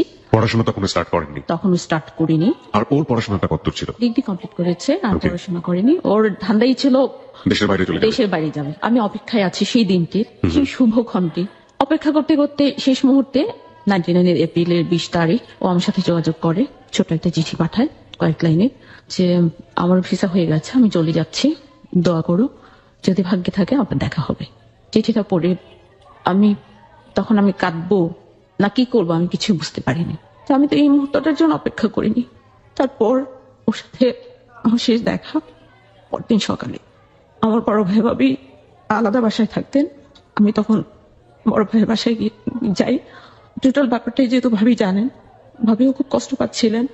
আর হচ্ছে আরেকটা ভয় ছিল যে ভাইকে তো ভাবি বলেছিল বিয়েটা বন্ধ করে দিচ্ছিল, এখন কি উত্তর দেবে?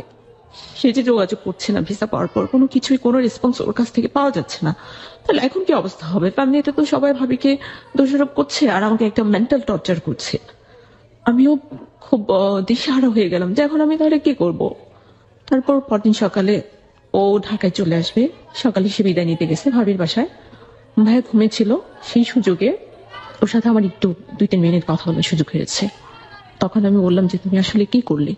ও আমাকে বললো যে আমি আগে যাই, 2-3 মাস যাক, আমি সেটেল হই, তারপরে একটা কিছু করা যাবে। আরো হাসতে হাসতে আমাকে একটা কথা বললো যে কি দরকার ছিল প্রেম করা, প্রেম না করলে তো আজকে এই ঝামেলাটা হতো না। আমি বললাম করলে কেন? আমি তো তোমাকে খুঁজে বের করিনি, তুমি তো আমাকে খুঁজে বের করেছো। এই তো শেষ যাওয়ার এক মুহূর্তে এই ধরনের কথা। তারপর সেই মুহূর্তে আমি খুব শক্ত ছিলাম, খুব কঠোরভাবে নিজেকে নিয়ন্ত্রণ করেছি, কান্নাকাটি করা কোনো কিছু না। আমি খুব স্বাভাবিকভাবে ওকে বিদায় জানানোর চেষ্টা করেছি, কারণ আমার পক্ষে তো এয়ারপোর্ট এসে ওকে সেভ করা সম্ভব ছিল না। ওকে আমি বিদায় জানিয়েছি, ভালো থেকো। পরদিন চলে গেল। ও অন্যদেরকে চিঠি লিখেছে, যোগাযোগ করে, আমার ভাইয়াকেও চিঠি দিয়েছে, কিন্তু আমাকে কোনো চিঠি সে দেয়নি। ও ইচ্ছে করলে পারতো, ভাই ভাবিকে চিঠি দিয়েছে, ভাবির চিঠির মধ্যে আমার জন্য একটা লিখে পাঠিয়ে দিলে বাস, এটা কারোর হাতে যেত না, অটোমেটিকলি আমার হাতে পৌঁছতো। ইচ্ছা থাকলে উপায় হয়, কিন্তু ওর মধ্যে মনে হয় কোনো রকম ইচ্ছে ছিল না। ওর প্রত্যেকটা ফ্রেন্ড যারা জানতো আমাদের সম্পর্কটা নিয়ে, এবং যারা ঠাট্টা তামাশা করতো, বন্ধুরা ওকে মজনু ডাকতো, আমাকে লাইলি ডাকতো, ওরা সবাই হতাশ হলো যে কেন শহীদ এই কাজটা করলো লিজার সাথে, এরকম একটা মেয়ের সাথে। তখন মানে অ্যান্সারটা যেটা আবার খুঁজে পেল সবাই, যে আসলে ও এখন রঙিন স্বপ্নে বিভোর। যখন প্লেনে উঠেছে তখনই ওর সবকিছু চেঞ্জ হয়ে গেছে। আমি ঠিক জানি না, আমার ফ্রেন্ডরা অনেক এরকম ধরনের কথা বলে যে বিদেশে চলে গেলে না এই সম্পর্কের ক্ষেত্রে নাকি অনেক বড় একটা ভাটা পড়ে যায়। আমি ঠিক জানি না এটা কমন ব্যাপার কিনা, কারণ নিজের জীবনে কোনো এক্সপিরিয়েন্স তো নেই। তবে এরকম শুনে থাকি যে মানুষ নাকি ওখানে যাওয়ার পরে একটা সময় চলে গেলে নাকি মানে ওই ফিলটা থাকে না। আর একটা বড় জিনিস যেটা হচ্ছে এনভায়রনমেন্ট নাকি অনেকখানি চেঞ্জ করে ফেলে। যাই হোক, আপনার ক্ষেত্রে যেটা হয়েছে সেই জায়গাটিতে আমরা বরং যাই। হ্যাঁ, ও আমার সাথে কোনো যোগাযোগ না করলেও আমি অপেক্ষায় ছিলাম, এবং আমি চেষ্টা করেছি যোগাযোগ করতে। যে ঠিকানা থেকে ভাইয়াকে কিংবা অন্যদেরকে চিঠি দিয়েছে সেই অ্যাড্রেসে আমি একটা চিঠি পাঠাই, কিন্তু কোনোদিন কোনো রেসপন্স আমি পাইনি। এবং তাকে যে ভাইয়াটা ভিসা করার ব্যাপারে সর্বাত্মক সহযোগিতা করেছিলেন, যে ভাইয়াটার সাথে করে ওকে নিয়ে গেছে সিডনি, আমি সেই ভাইয়ার হাতে আমার একটা চিঠি এবং ছবি আমি দিয়ে দিয়েছি। শহীদ পেয়েছে আমার সেই চিঠি, ছবি। কি লেখা ছিল চিঠিতে, বিষয়বস্তু কি ছিল? আমি যে কথাগুলো বলিনি যে ও আমাকে সবসময় বউ বলে ডাকতো, আমি প্রতিবাদ করতাম আরে বিয়ে হয়নি, কিছু না, বিয়ে হয় তুমি আমাকে বউ বলে রাখো কেন? আমি একবার বকা দিলে ও 5 বার বলতো, কখনোই আমি এটা থেকে ওকে সরাতে পারতাম না। তো আর চিঠিতে লিখেছিল যে তুমি তো শুধু বউ বলে ডাকতে, কিন্তু যাওয়ার আগে তো সত্যিকার বউ করে রেখে যাওনি, আমাকে তুমি কোথায় ফেলে রেখে গেলে, কার কাছে রেখে গেলে? আমার এরকম মানে প্রশ্ন ছিল। আপনার যে ইমিডিয়েট বড় বোন ছিল তার কি বিয়ে হয়ে গেছে? না, বিয়ে হয়নি, পড়াশোনা করছে। চিঠি সে পেয়েছে, কিন্তু চিঠির কোনো উত্তর পাইনি। ঠিক চলে যাওয়ার 8 মাস পর যখন 12ই ডিসেম্বর আসলো, তার আগে আমি যেটা বলি যে ও চলে যাওয়ার পর 2 মাস আমি খুব কষ্টে ছিলাম। আমার মনে হচ্ছিল যে আমার পক্ষে বাঁচাই আর সম্ভব হবে না। আর আমার ফ্যামিলি থেকেও মানে কিছু কথা আমাকে বলতো, ইনডিরেক্টলি ইনসাল্ট করা, টর্চার করার মতো। মনে হচ্ছিল যে আমি কি করব, আমি মনে হয় শেষ হয়ে যাচ্ছি। কিন্তু সেখান থেকে আমি আবার উঠে দাঁড়ানোর চেষ্টা করলাম। আমি আবার রেজিস্ট্রেশন করি, পরীক্ষা দেওয়ার জন্য প্রিপারেশন নিলাম। 2000-এ আমি এসএসসি আবার দিব। হ্যাঁ, আর সেই ক্ষেত্রে পুরোপুরি সহযোগিতা করেছেন আমার বড় ভাবি। সবাই বড় ভাবিকে দোষারোপ করছে যে ভাবির কারণে আমার লাইফটা এরকম হয়ে গেছে।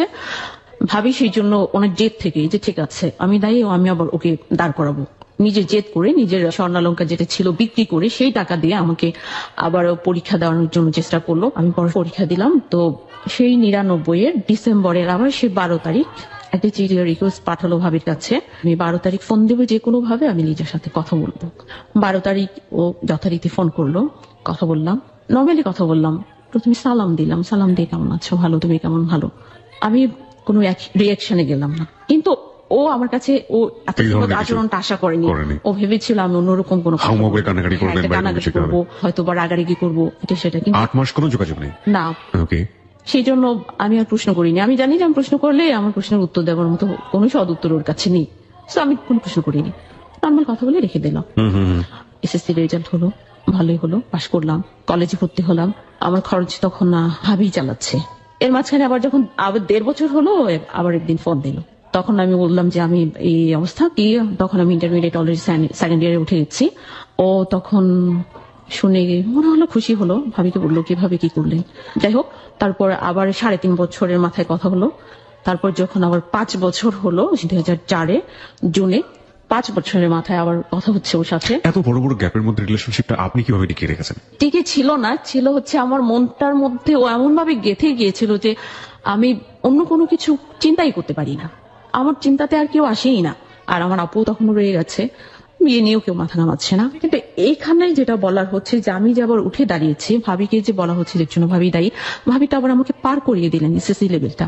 তখন আমার ফ্যামিলি আমাকে পুরোপুরি সাপোর্ট দিতে পারতো, আমি পেতে পারতাম, সে অধিকারটা আমার ছিল আব্বার কাছ থেকে, কিন্তু সেটা আব্বা করেননি। 5 বছর যখন পূর্ণ হয়, আবার একদিন ফোন করেছে।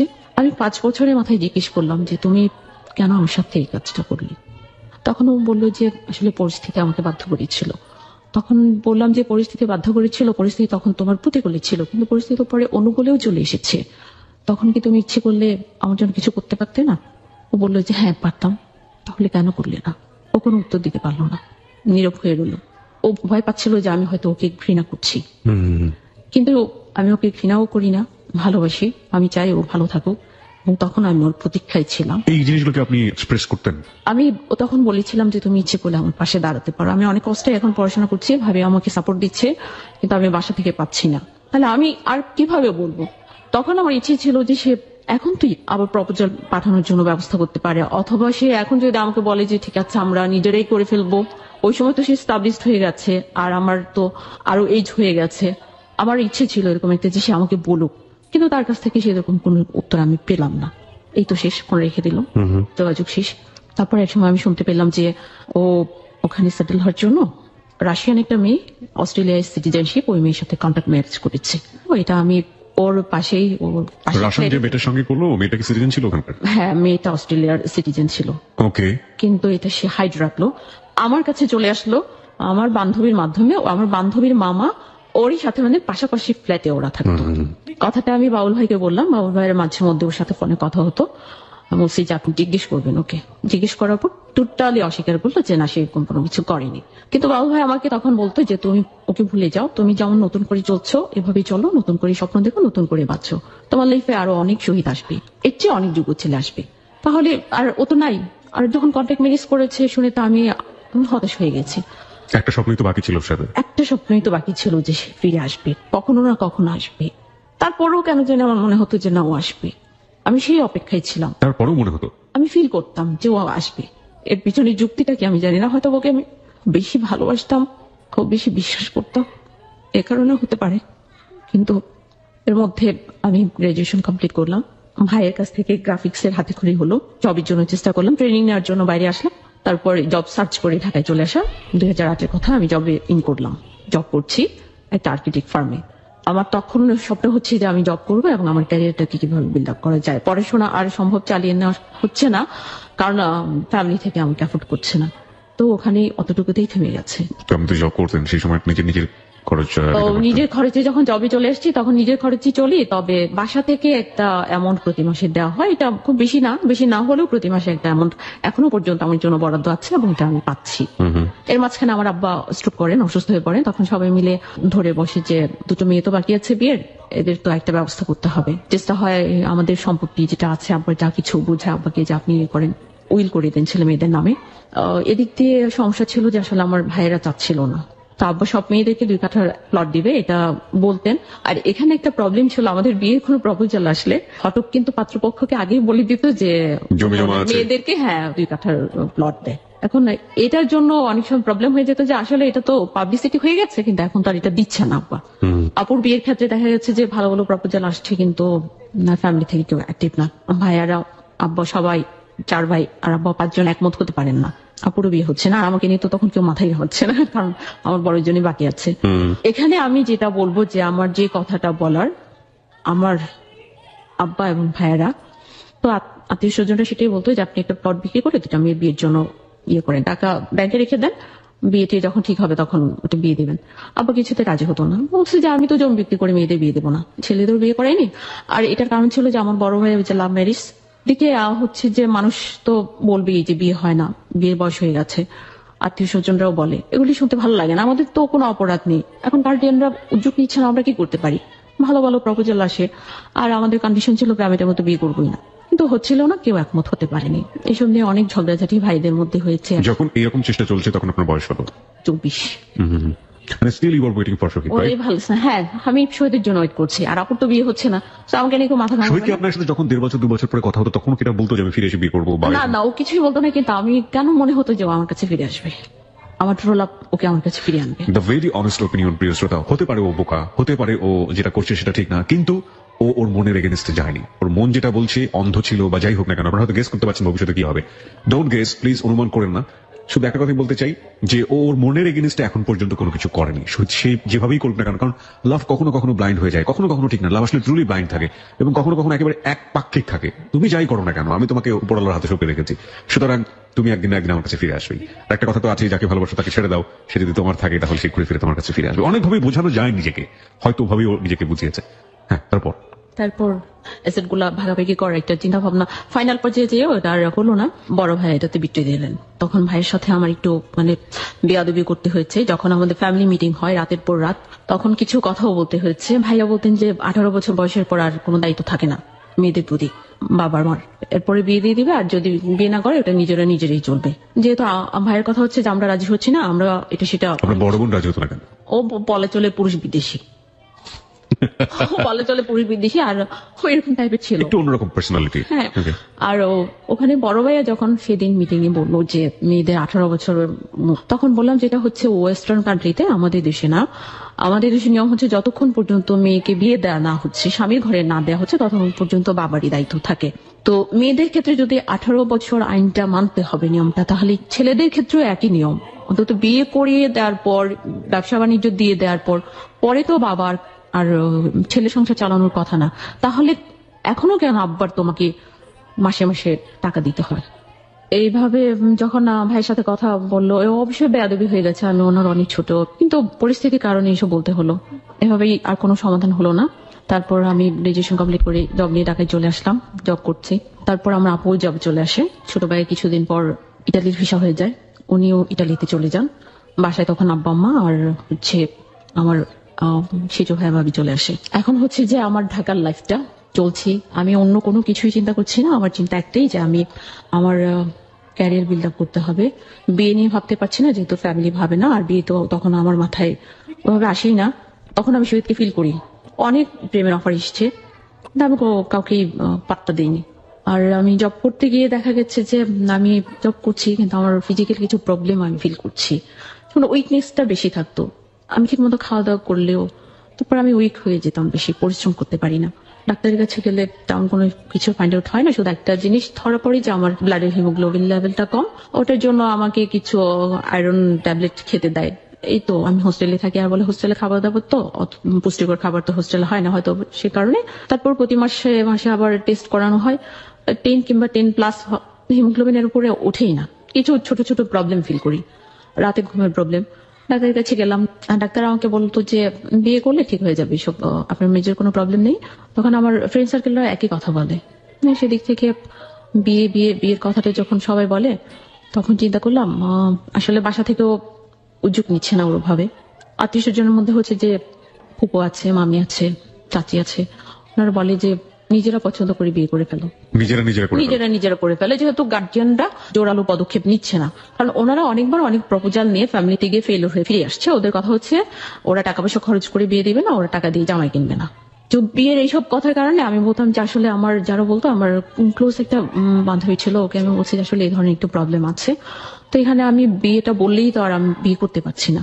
একদিন ও আমাকে বলছে যে আমার একটা কলিগ আছে, উনি বিয়ের জন্য পাত্রী খুঁজছেন, আসলে ওখানে তেমন কিছু লাগবে না, হয়তো অল্প ফর্মালিটিস শেষ হয়ে যাবে, তুই একটু দেখা কর। মানে তখন আপনি নিজে থেকেও চাচ্ছিলেন যে আপনার বিয়েটা হয়ে যাক? হ্যাঁ, আমিও চাচ্ছিলাম, যেহেতু ডক্টর আমাকে একটা সাজেস্ট করে আপনি বিয়ে করেন, আপনার যে প্রবলেম গুলো আপনি বলছেন সব আপনার সলভ হয়ে যাবে। রিপোর্ট কি ধরা পড়লো? রিপোর্টে তখনো কিছুই আসেনি। আমি যেটা বুঝি যে ডক্টর আপনাকে বলছিল যে আপনার কিউরের জন্য আপনার বিয়ে করা উচিত, রাইট?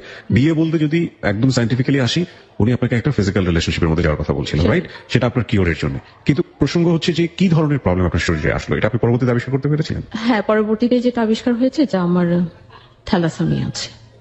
থ্যালাসেমিয়া আছে? থ্যালাসেমিয়া রোগটা এটা মাত্র 2 বছর আগে ফাইন্ড আউট হয়েছে। আর আমার ঘুমের প্রবলেমটা অনেক বেশি ছিল, আমার একেবারেই ঘুম আসতো না। এই যে অষ্ট যখন ধরা পড়লো, তারপরে আপনার কিউরের প্রসেসটা কি, লাইক কি করতে হয় আপনাকে রিসেন্টলি? আর রিসেন্টলি আমাকে 3 মাস অন্তর অন্তর এখন ব্লাড নিতে হয়। পুরো ব্লাডটা কি চেঞ্জ করে ফেলতে হয়? চেঞ্জ করতে হয় না, আমার ব্লাডের যে সেলগুলি রক্ত উৎপন্ন করে যে সেলগুলি ওগুলোর কর্মক্ষমতা কম, সেই জন্য ব্লাডটা উৎপন্ন হয় কম, আর এই জন্য ঘাটতিটা থাকে, সেটা আমাকে বাইরে থেকে নিয়ে কভার করতে হয়। কি গ্রুপ আপনার? আমার ও পজিটিভ। এই মুহূর্তে আমার মাধ্যমে যখন রিকোয়েস্ট করলো দেখা করার জন্য, আমি ছেলেটার সাথে দেখা করলাম, ও আমাকে পছন্দ করলো, আমি ওকে পছন্দ হলো। তারপর সেল নাম্বার নিয়ে আমরা দুজন কথা বললাম, কথা বলে আমি বান্ধবীকে বললাম যে বিয়েটা কিভাবে হবে, আমার ফ্যামিলিতে প্রস্তাব নিলে তো তেমন একটা ইয়ে হবে না, তাহলে কিভাবে? বলছে তোরা কথা বলে তোরা সেটেল করে নে। তো উনি রাজি হলেন। বলছে ঠিক আছে, আমাদের দিক থেকে কয়েকজন যাবে, অল্প কিছু ইয়ে করলে হবে। আমি আমার বাসায় জানালাম, আমার আপুকে তো আপনি সিদ্ধান্ত নিয়ে ফেলেছেন আপনি বিয়ে করবেন? হ্যাঁ, আমি সিদ্ধান্ত নিয়ে ফেলেছি আমি বিয়ে করবো, সেটা 2010 সালের ডিসেম্বর মাস। ফাইন, আমার দুটো কোশ্চেন আছে। একটা হচ্ছে সিদ্ধান্ত নেবার পেছনের কারণটা কি ডক্টরের প্রেসক্রিপশন, নাকি আপনি তদবিরে বুঝে ফেলেছেন যে শহীদ আপনাকে বিয়ে করবে না? প্রথম কারণ ডক্টরের প্রেসক্রিপশন, আর দ্বিতীয় কারণ হচ্ছে যে অলরেডি 10 বছর চলছে, এখন আমার মনে হচ্ছে যে না, শহীদ আর আমার জীবনে ফিরে আসবে। 10 বছর আপনি ওয়েট করেছেন তার জন্য? আমি তো 99 থেকে 2010 এর ডিসেম্বরে আমি ডিসিশনটা নিয়েছি যে আমি বিয়ে করব। আপনার সম্পর্ক শুরু হলো 95 এর শুরুর দিকে বলা যেতে পারে? হ্যাঁ। ওকে, বিদেশে গেল কত বছরে? 4.5 বছরের মাথায়। 4.5 বছরের মাথায় এপ্রিলে। ওকে, আপনি সিদ্ধান্ত নিলেন কবে বিয়ে করবেন? 10 বছর অপেক্ষা করার পর 11 বছর মাথায়, সেটা হচ্ছে যে 2010 সালে ডিসেম্বরে। 2010 সালের ডিসেম্বরে আপনি সিদ্ধান্ত নিলেন আপনি বিয়ে করবেন। তার আগে আপনি টোটাল বলা যেতে পারে প্রায় 15 বছর এই সম্পর্কে ছিলেন। 15 বছর বলতে আমি যেটা বোঝাচ্ছি, প্রথম 4 বছর এক ধরনের সম্পর্ক, পরে 11 বছর শুধুই অপেক্ষা। একতরফা অপেক্ষা 11 বছর, আর 4 বছর হচ্ছে এক ধরনের সম্পর্ক বলা যেতে পারে, যেখানে শুধুমাত্র ডিস্টেন্সটাই অনেক বড় ছিল, কিন্তু অ্যাটাচমেন্টটা অতটা বেশি কাছাকাছি যাওয়ার কোনো সুযোগ আপনাদের হয়নি। 11 বছরে ঘুম ভাঙলো জীবনের বাস্তবতা এসে। Now you are taking decision to marry, because doctor suggest করছে যে আপনার এই থ্যালাসেমিয়া রোগ থেকে বের হতে হলে বা এই ধরনের রোগ থেকে বের হতে হলে আপনাকে বিয়ে করতে হবে। এক, পরিবারের সাপোর্টটা সেরকম নেই, ইকোনমিক ব্যাকআপ বলতে আপনার জবটা, এবং 11 বছর লেগেছে ছেলেটার ঘোটা থেকে বের হতে, বিকজ আপনি ততক্ষণে বুঝে ফেলেছেন যে না, 11 বছর যেহেতু হয়নি, প্রায় 1 যুগের বেশি আর হওয়ার কোনো পসিবিলিটি নেই। This is the hard reality. প্রিয় শ্রোতা, অপেক্ষার জায়গাটিতে যদি ওকে কেউ বোকা বলেন, তাহলে আমি বলবো যে মৈত্রীদেবীর একটা অসাধারণ উপন্যাস আছে, আপনারা যদি পারেন পড়ে নেবেন, ন হন্যতে। এই উপন্যাসটা মূলত উনি লিখেছিলেন মির্জা ইলিয়াদের লানুই বেঙ্গলি, বাঙালির রাত্রি নামে যে উপন্যাসটা আছে, সেই উপন্যাসের প্রতিবাদ বা এক ধরনের প্রতিবাদ ঠিক বলবো না, উত্তর দিতে গিয়ে ওখানে 30 বছর অপেক্ষা করেছিল। আমার মনে হয় আপনারা সবাই পড়েন। অপেক্ষার ব্যাপারটা আসলে কেউ সারাটা জীবনই পার করে দেয়, ও মাত্র 15 বছর পার করেছে, এভাবেও আপনি দেখতে পারেন। আবার কারো কারো জায়গা থেকে এটা আসলে অনেক লম্বা একটা সময়। 15 সেকেন্ড অপেক্ষা করতে চায় না অনেকে, 15 বছর তো অনেক বড় সময়। তারপর আপনি সিদ্ধান্ত নিয়ে ফেললেন, এবং এই সিদ্ধান্ত নেবার জায়গাটাতে বাছ বিচার করার সুযোগটা কতটুকু ছিল? কারণ যে মানুষটিকে বিয়ে করতে যাচ্ছেন তার সম্পর্কে জানেন কতটুকু, বা মনে চাওয়া কতটুকু, শুনি একটু। সুযোগটা খুব বেশি ছিল না, আমি খুব বেশি চিন্তাও করিনি। আমি অনেকটা নিজেই সিদ্ধান্তটা নিয়েছি, নিয়ে ফ্যামিলিকে জানালাম। ফ্যামিলিকে বললাম যে আমি এরকম একটা ছেলে দেখলাম, কথা বললাম, আর আমার ছোট ভাই ছিল, মামাতো ভাই, ওর সাথে ডিসকাস করলাম, ছেলের সাথে পরিচয় করালাম, ছেলে বোনের বাসায় গেলাম মিরপুরে, কথা বললাম। ও বললো যে আপু ওকে। ওটা আমি বাসায় বললাম। আমাদের সমস্ত সিদ্ধান্ত হচ্ছে যে তখন আমরা নিই না, ছোট ভাইয়ের অপেক্ষায় থাকি। ইটালিতে আগে জানানো হয় ভাই কি বলেন, তারপর ভাইয়ের সাথে পরামর্শ করা হয়। তো পরামর্শ করে আচ্ছা ঠিক আছে, ফ্যামিলি থেকে তখন শুরু করলো আয়োজন। এই ক্ষেত্রে কি হলো, ওরা যাবি শুধু কাবিন করতে, পরে অনুষ্ঠান করে উঠিয়ে নিয়ে আসা হবে। আমাদের এখানে আমার আগের বোনদের বিয়ে হয়েছে এরকমই, কাবিন হয়ে পরে আর অনুষ্ঠান হয়নি, কোনো না কোনো একটা অজুহাত দেখিয়ে শ্বশুর বাড়িতে নিয়ে যায়। সেই জন্য আমার মেজপ্পা বললো যে এখানেও এসে যদি একই ঘটনা ঘটে তাহলে তো ওর লাইফে একই রকম থাকবে। বিয়ের আগে আপনি ছেলেটার সাথে কথা বলেছিলেন? 15-16 দিনের মতো আর কি পরিচয়, বিয়ের ডেটটা ফিক্সড হওয়ার আগে এই সময়টুকু পেয়েছি। ছেলেটাকে তখন যতটুকু জেনেছিলেন ততটুকু আমাদেরকে জানান। ছেলেটা একটা বাইং হাউসে জব করতো, আহামরি কোনো ফ্যামিলির না। আপনার এজ ডিফারেন্স কত ছিল আপনাদের সাথে? আমি তখন 30। আপনি 30 আর ও 40, সো 10 ইয়ার্স ডিফারেন্স। ওকে ফাইন। তারপর আমার ফ্যামিলি থেকে এটা হলো যে আমরা তাহলে মোটামুটি ধরে নেব যে এটাই শেষ অনুষ্ঠান, আমরা এভাবে শুরু করবো। টু বি অনেস্ট, আমাকে একটু বলবেন যে আপনি এই যে 30-তে আছেন, আপনার ভিতরে কখনো আপনি ফিল করতেন কিনা যে আপনার বয়সটা তো বেড়ে যাচ্ছে? হ্যাঁ, ফিল করতাম। এটার জন্য লজ্জাও পেতাম, মানে একটু খারাপও লাগতো, বাসায় গেলে বেশি খারাপ লাগতো। আর কোন আত্মীয় স্বজনের বাড়িতে বেড়াতেও যেতাম না ঈদের টিতে ছুটিতে গেলে, কারণ গেলে একই প্রসঙ্গ ঘুরে ফিরে আসতো, তো বিয়ে করবে কবে? নিজেরাই করে ফেলাম, খুবই আনইজি ফিল করতাম। আর আমি বুঝাতে পারবো না ফিলিংসটা। তো এটা আমার মনে হয় যে সবাই বুঝতে পারবে যে তখন কি হয়, কি ফিল হয় যখন সবাই এভাবে বলে। Exactly, একটা মেয়ের জন্য আসলেই কঠিন এই জিনিসটা ফেস করা। তারপর সিদ্ধান্ত নেওয়ার পর আমার বাসায় অ্যারেঞ্জ করা হলো যে আমরা গায়ে হলুদ টুলুদ সবকিছু করবো। হলুদে অ্যারেঞ্জ করা হলো, হলুদের অনুষ্ঠান সবকিছু চলছে। তো ওই রাতে হলুদ পরদিন ওদের যাওয়ার কথা, কাবিন হবে। হলুদের রাতে হঠাৎ করে ফোন করে ছেলেটা আমাকে জানালো যে ওরা পরদিন যেতে পারছে না। তখন আমি জিজ্ঞেস করলাম কেন? ওর বোনের জামাই কোনো একটা প্রবলেম, বিজনেসের কাজে চিটাগং চলে গেছে, ওরা 1 সপ্তাহ পরে যাবে। তো এটা আমার ফ্যামিলিতে জানানো হলো যে ঠিক আছে আমরা 1 সপ্তাহ অপেক্ষা করবো। তারপর এটা নিয়ে বাসায় অনেক রাগারাগি হলো। আপু মেজো আপু আমাকে বললো যে কেন এরকমটা হলো, মান সম্মান নষ্ট হবে এটা সেটা। আমি তারপর ঢাকায় চলে আসলাম, ওর সাথে যোগাযোগ করার চেষ্টা করলাম, আর আমার ফোন রিসিভ করে না, ফোন একেবারে রিসিভ করে না। অন্য নাম্বার থেকে ফোন দিলে আমার ভয়েস শুনলে সে কেটে দেয়। আমি কোনোভাবেই জানতে পারলাম না যে কেন এ কথা বললো। তারপর আর বিয়েটা হলোই না, ভেঙে গেল সেখান থেকে বিয়ে। আমি হলুদের স্টেজে হলুদ হাতে মেহেদি পরে বসেছিলাম, সবাই আনন্দ করছে, ছবি উঠাচ্ছে, ভিডিও হচ্ছে। সেদিন সেখান থেকে বিয়েটা ভেঙে গেল, আমি জানি না কি কারণ। তারপর আমার এই কথা শুনে আমার এক বান্ধবী বলল ফোন নাম্বারটা দাও, আমি চেষ্টা করি ওনার সাথে যোগাযোগ করার। সে নিল, কথা বললো, মেইন পয়েন্ট যেটা বের করলো যে ওর বোনের জামাই নাকি বলছে যে ওর মনে হয়েছে যে আমার আসলে শক্ত কোনো গার্ডিয়ান নেই, ওরা ওর কোনো গার্ডিয়ান পায়নি, সেই জন্য ওরা একই হয়নি। এটা এখানে শেষ। আমি আবার একটা হোঁচট খেলাম, ফিজিক্যালি খুব সিক হয়ে গেলাম। তারপরে ওই মুহূর্তে আমি খুব কষ্ট করে জব করছিলাম, আমি বাঁচার জন্য প্রাণপণ চেষ্টা করছি, শুধুমাত্র বেঁচে থাকার জন্য। আবার চলছি, জব করছি, একটা পত্রিকার সাথে জড়িয়ে গেলাম, ক্রাইম রিপোর্টার। যখন পত্রিকায় কাজ করলাম তখন স্যার কিংবা বন্ধুদের উৎসাহে ওরা বললো যে তুমি মনে হয় টিভি রিপোর্টিং এ গেলে ভালো করবা। ওদের সবার উৎসাহে আমি কি টেলিভিশন জার্নালিজম কোর্সে ভর্তি হয়ে গেলাম। কোর্স কমপ্লিট করে অলরেডি সিবিটিভি বিভিন্ন চ্যানেলে দিয়ে দিলাম। এখনো আবার সে ঘুরে ফিরে একটা কথা আসে, বিয়ে বিয়ে। কেউ আমাকে বিয়ের কথা বললে আমি বলি যে বলবেন অনাথ মেয়ে আছে, যদি কেউ রাজি হয় তাহলে। তারপর এরকম হাসি ঠাট্টা তামাশার মধ্যেই বলতাম। একটা আপু ছিল, বড় আপু, উনি অনেক সময় বলতো যে বিয়ে করে ফেল না, কবে বিয়ে করবি? বলছে আপু দেখো তো আমাকে কে নিবে, যেখানে ফ্যামিলিতে যত কদর নেই, আনে ফ্যামিলি থেকে কোনো আগ্রহ দেখায় না, দেখো কোনো নানা দাদা পাও কিনা। এরকম দুষ্টুমি করতাম। এরকম দুষ্টুমি করতে করতে ওই আপু একদিন আমাকে সিরিয়াসলি বললো যে আসলে কি সিরিয়াসলি তুমি বিয়ে করবা? যদি করো, আমি একজন আমার কাছে মেয়ে খুঁজছে, তাহলে পরিচয় করাতে পারি। তখন আমি বললাম যে আসলে তুমি কতটা ভালো মনে করবো, সে কথা বলে দেখো। বললাম আচ্ছা ঠিক আছে, কথা বললাম, দেখলাম। ফার্স্ট দেখার পর অনেকে আমার পছন্দ হলো না। তখন আমি ভদ্রলোকের সাথে ফোনে কথা বলা কন্টিনিউ করলাম। কন্টিনিউ করতে গিয়ে একটা সময় দেখলাম যে আমি ভদ্রলোককে আমার ভালো লাগতে শুরু করলো। আর হচ্ছে আমি কিছুটা সংস্কৃতি মনা ছিলাম, সংস্কৃতি মনা মানুষদেরকে আমার ভালো লাগে, উনি সেরকম ছিলেন। আমি খুব কবিতা শুনতে পছন্দ করি, নিজে আবৃত্তি করতেও চেষ্টা করি। একটা কোর্স তো তখন করে ফেলেছি। আর আমার আরেকটা ইচ্ছে ছিল যে আমি টিভি নিউজ প্রেজেন্টেশন কোর্স করব, এবং টিভিতে নিউজ পড়ার একটা শখ আমার জাগলো। উনি উৎসাহ দিলেন আমার কথাটা শুনে, সেই ইয়াতে অনেক আমার ভালো লেগে গেল।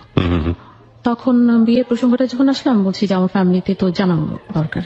উনি পরে বলছে যে ঠিক আছে তুমি জানাও। আমি আমার আম্মাকে কথাটা বললাম। ওনার ব্যাকগ্রাউন্ড হচ্ছে যে উনি ম্যারিড ছিলেন অলরেডি, ওনার একটা মেয়েও আছে।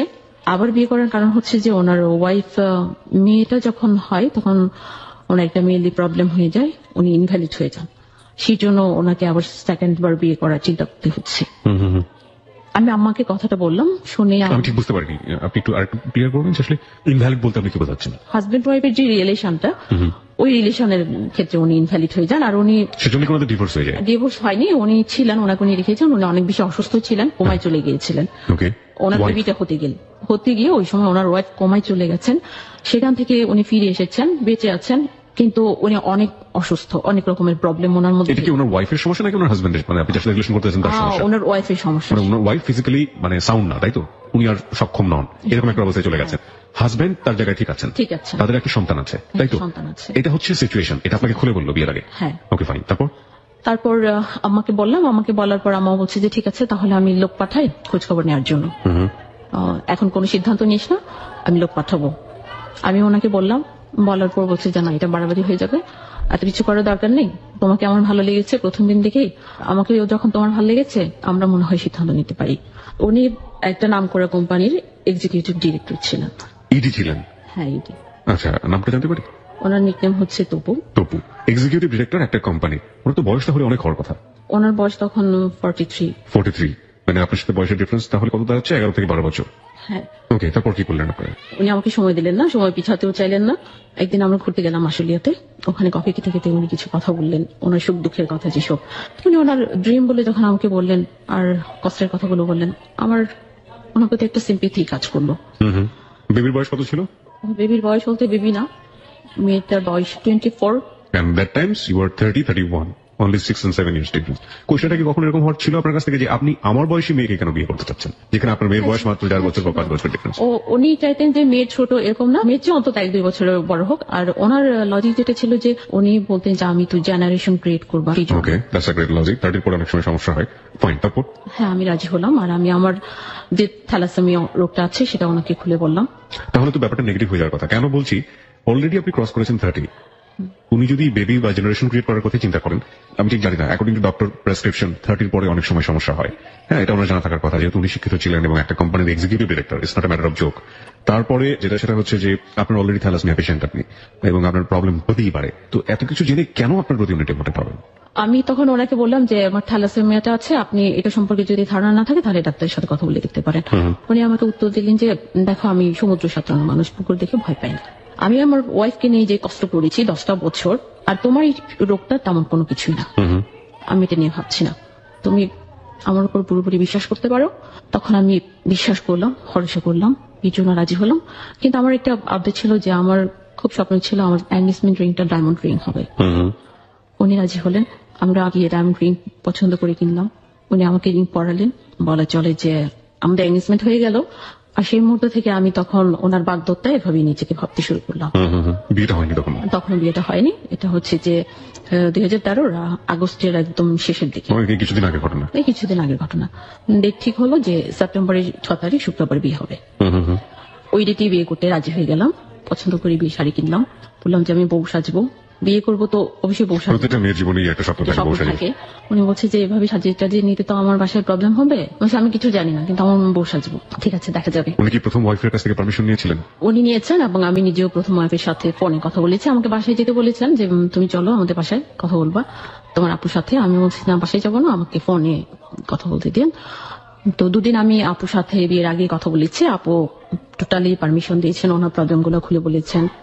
তপু সম্পর্কে ওর ব্যাকগ্রাউন্ড সবকিছু আমাকে তুলে ধরেছে। আপু আমাকে এভাবে বললেন যে ঠিক আছে তুমি আসো, তোমাকে আমি আমার ছোট বোনের মতোই গ্রহণ করে নিব। ওনার মেয়ের সাথে কথা বলেছিলেন?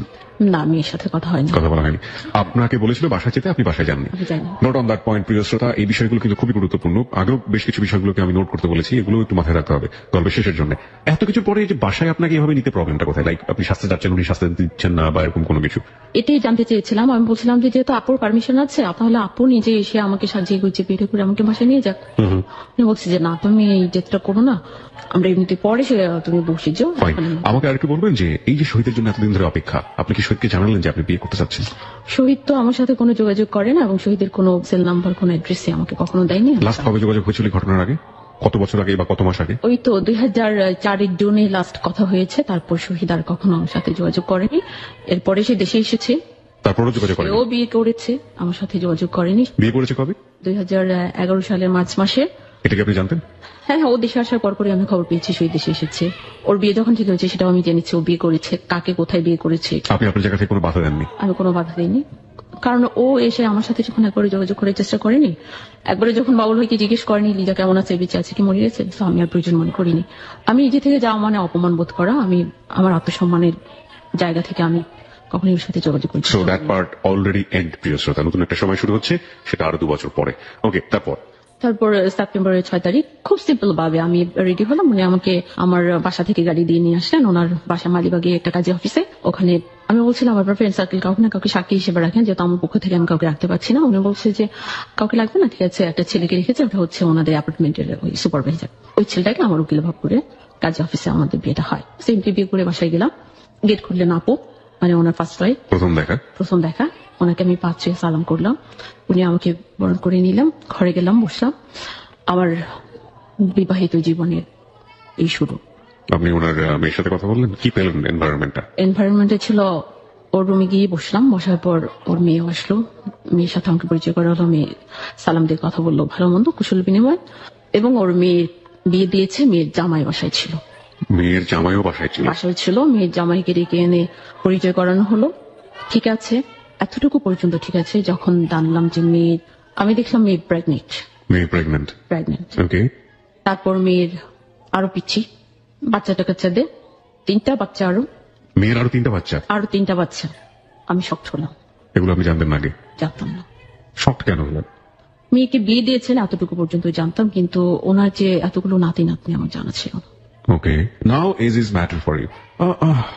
নাতি নাতনি হয়ে গেল বলি কি আপনি বয়সটাকে প্রাধান্য দিচ্ছেন নাকি? না, আমি বয়সটাকে প্রাধান্য দিচ্ছি না। আমি আসলে শক্ট হয়েছি যে এখন আমি কিভাবে আমার ফ্যামিলিতে এটা আমি অ্যাপ্রোচ করবো। Okay fine, now come to the point. একটা হচ্ছে যে ফ্যামিলিতে অ্যাপ্রোচ করার জায়গাটা তাকে থেকেই কঠিন ছিল। লাইক ওর একটা ওয়াইফ আছে, সে যেভাবে থাকুক না কোমাতে আছে বা হোয়াটএভার ইট ইজ, তার একটা মেয়ে আছে প্রায় আপনার সমবয়সী, কয়েক বছরের ডিফারেন্স। সেই জায়গাগুলো তো কঠিন অলরেডি ছিল, এখন যদি একটু কঠিন হয় সেটা তো সমস্যা কোথায়? হোয়াটএভার ইট ইজ, তারপর আপনার কাছে কমপ্লেক্স মনে হচ্ছে। তারপর হলেও আমি ইজিলি মেনে নেওয়ার চেষ্টা করলাম। এই তো সংসার জীবন শুরু হলো আমার। ওখানে আসলে সবকিছুই তো কাজে বড়া করে। আমি একজন অতিথির মতো, মানে মেহমান যেভাবে থাকে এভাবে থাকে। একটা ডিসিমিলারিটি পেলাম, সেটা হচ্ছে যে আপনি যে ছেলেটার সাথে বিয়ে হওয়ার কথা হয়ে আপনার গায়ে হলুদের অনুষ্ঠান থেকে বিয়ে ভেঙে গেল, সেখানে আপনার একটা স্বপ্ন ছিল যে আমার সাথে যেন ব্যালেন্স হয়। কিন্তু আপনি এখানে যাকে বিয়ে করলেন সে একটা কোম্পানি, প্রিয় শ্রোতা আমি জানি কোন কোম্পানি, এটা আমার জায়গাটা থেকে বলাটা, অনুষ্ঠানের জায়গা থেকে বলাটা ঠিক হবে না। উনি যাকে বিয়ে করেছেন তিনি খুবই স্বনামধন্য একটা কোম্পানির এক্সিকিউটিভ ডিরেক্টর, এবং তার তো ইকোনমিক স্ট্যাটাস অনেক রিচ হওয়ার কথা, অনেক হাই হওয়ার কথা। হ্যাঁ, ওনার 3টা ফ্ল্যাট আছে, পার্সোনাল গাড়ি আছে, কোম্পানির গাড়ি আছে। ফাইন, তো আপনার জায়গা থেকে অনেক স্ট্যাটাস অনেক হাই হয়ে গেল না? হ্যাঁ, এই কারণেই তখন আমি কোনো প্রবলেম মনে করিনি, কারণ তো উনি তো অলরেডি ম্যারিড, এক মনে মেয়ে আছে। তার জায়গা থেকে কিছু না কিছু নেগেটিভ কিছু আছে? হ্যাঁ, নেগেটিভ আছে বলেই তো। This is logic. Okay fine, তো তারপর কি হলো? ও পরদিনই অফিস করলো, অফিসে গেল, সকালবেলা বিদায় দিলাম। প্রথম মানে হাজবেন্ডকে মানে সকালে বিদায় দেওয়া, যেটা চা নাস্তা করিয়ে অফিসে গেল। সন্ধ্যায় অপেক্ষা, মাঝখানে ফোন দিল, কথা হলো। সন্ধ্যায় ঘরে ফিরলো, আমি ওকে রিসিভ করলাম।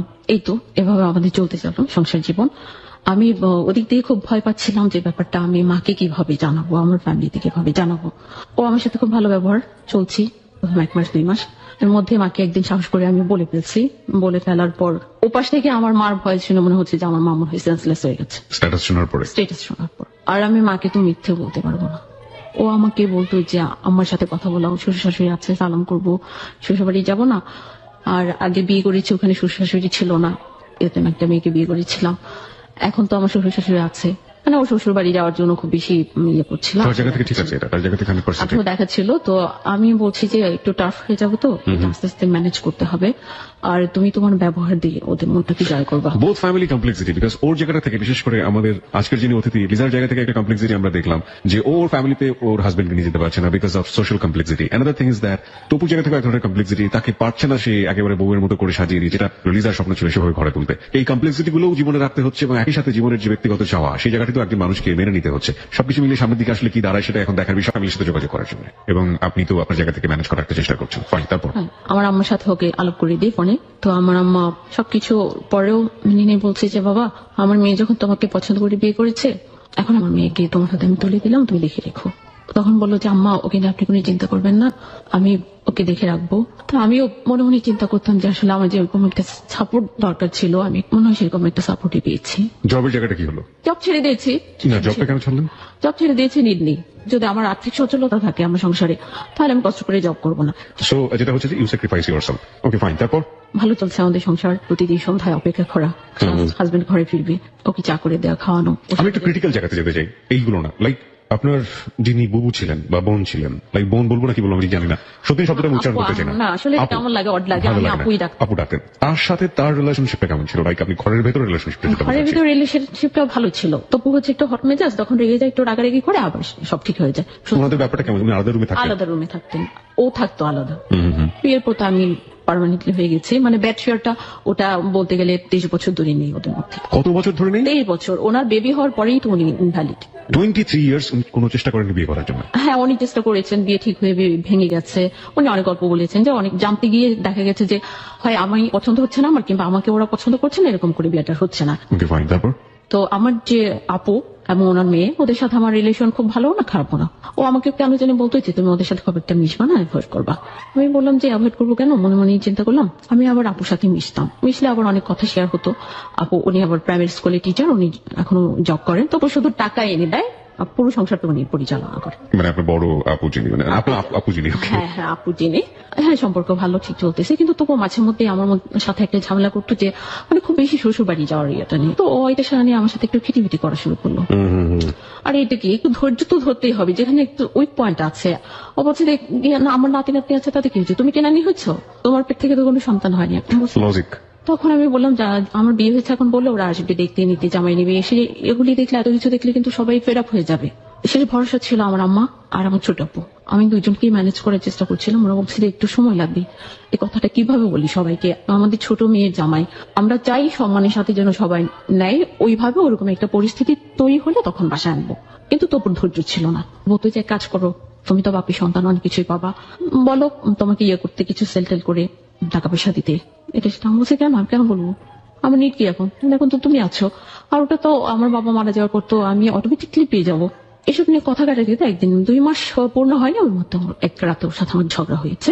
এমন ঝগড়া যে আমার গায়ে হাত তুলেছে, আমাকে থাপ্পড় মেরেছে, আমি ঘুরে পড়ে গেছি, তারপর সে আবার আমাকে লাথি মেরেছে। আমি একদম ঠান্ডা হয়ে গেলাম। আমি কাকে বিয়ে করলাম কি যে না, আর এখন এটা কি দেখলাম। আপনার প্রপার্টি নিয়ে আমার সাথে এরকম আচরণ করলো? এই শ্বশুর বাড়ি যাওয়া নেই, এবং তোমাকে কেউ কোনো কদর করে না নাকি, তুমি ফেল না নাকি, এসব হ্যাঁ এভরিথিং জানতো। আর আমার ফ্যামিলিতে যে আমাদের রিলেশনটা ভাই বোনদের মধ্যে একটু ডিস্টেন্স আছে, এটাও আস্তে আস্তে তাকে আমি বলছিলাম। বলার পরে সে আমার এই উইক পয়েন্ট গুলো নিয়ে কথা বলা শুরু করলো। আমি ওর আগের মাথায় মোবাইল আছাড় দিয়ে ভেঙে ফেললাম। যাই হোক, এটা মিটমাট হয়ে গেল। ও পরে আমাকে সরি বললো, মেনে নিল। এটা হচ্ছে অক্টোবরের কথা। ঈদ গেল, ঈদের দিন আমরা খুব ঘুরলাম, মজা করলাম, ভালোই। নভেম্বরের দিকে এসে ওর মধ্যে আমি কিছু চেঞ্জ পাচ্ছি। ও জবের ক্ষেত্রে একটু বলতেছে যে ওর জবটা চেঞ্জ করবে, অফিস থেকে বিএফটিএফ করে, এরকম একটু রাত করে বাসায় ফিরে। আর আমার কাছ থেকে কেমন জানি দূরে সরে যাচ্ছে। আগে যেমন ঘরে ঢুকেই দুহাত বাড়িয়ে আমাকে বুকে নিত, এখন না সেটা আমি ওর কাছ থেকে পাই না।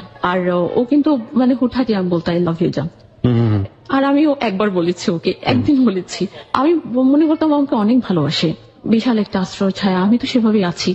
আমি অনেক চেঞ্জ হয়ে গেছে, আমার ঘুমের প্রবলেমটাও কমে আসছে, ফিজিক্যালি আমি অনেকটা স্ট্রং, ভালো ফিল করছি। নভেম্বরে যে ওর চেঞ্জটা, একদিন রাতে সে আসেনি, 19 তারিখটা 10:30 বেজে গেছে। আমি ফোন দিলাম, কি ব্যাপার তুমি এখনো বাসায় আসোনি, গাড়ি অনেক আগে চলে আসছে, ড্রাইভার চলে আসছে। বলছে আজকে তো আমি বাসায় আসবো না। বলছে তুমি ফোন দিতে, তুমি আমাকে সেটা জানাওনি। বললে যে আমি ফোন দিতাম, তো এখন তুমি দিয়ে বলছো আজকে আসবো না, কোথায় থাকবা, ধানমন্ডি দেয় চাচার বাসায়, কেন কি দরকার? বলে এমনিতেই থাকে না, পুরুষ মানুষরা কত কিছু করে, বাইরে থাকে, হোটেলে থাকে। বলছি এগুলি কোন ধরনের কথা, এটা কেন তুমি বাইরে থাকবো, হোটেলে থাকবা, প্রয়োজনটা কি? বলছে থাকি না, তুমিও রেস্টে থাকো। সরি রেস্টে কি দরকার আছে? বলছে থাকো, আর সেন্ট্রেট করো না, ফোন রেখে দিছে। সে রাতটা আমি তো আর ঘুমোতে পারলাম না। সকালবেলা 8:30টার মধ্যে সে আসছে।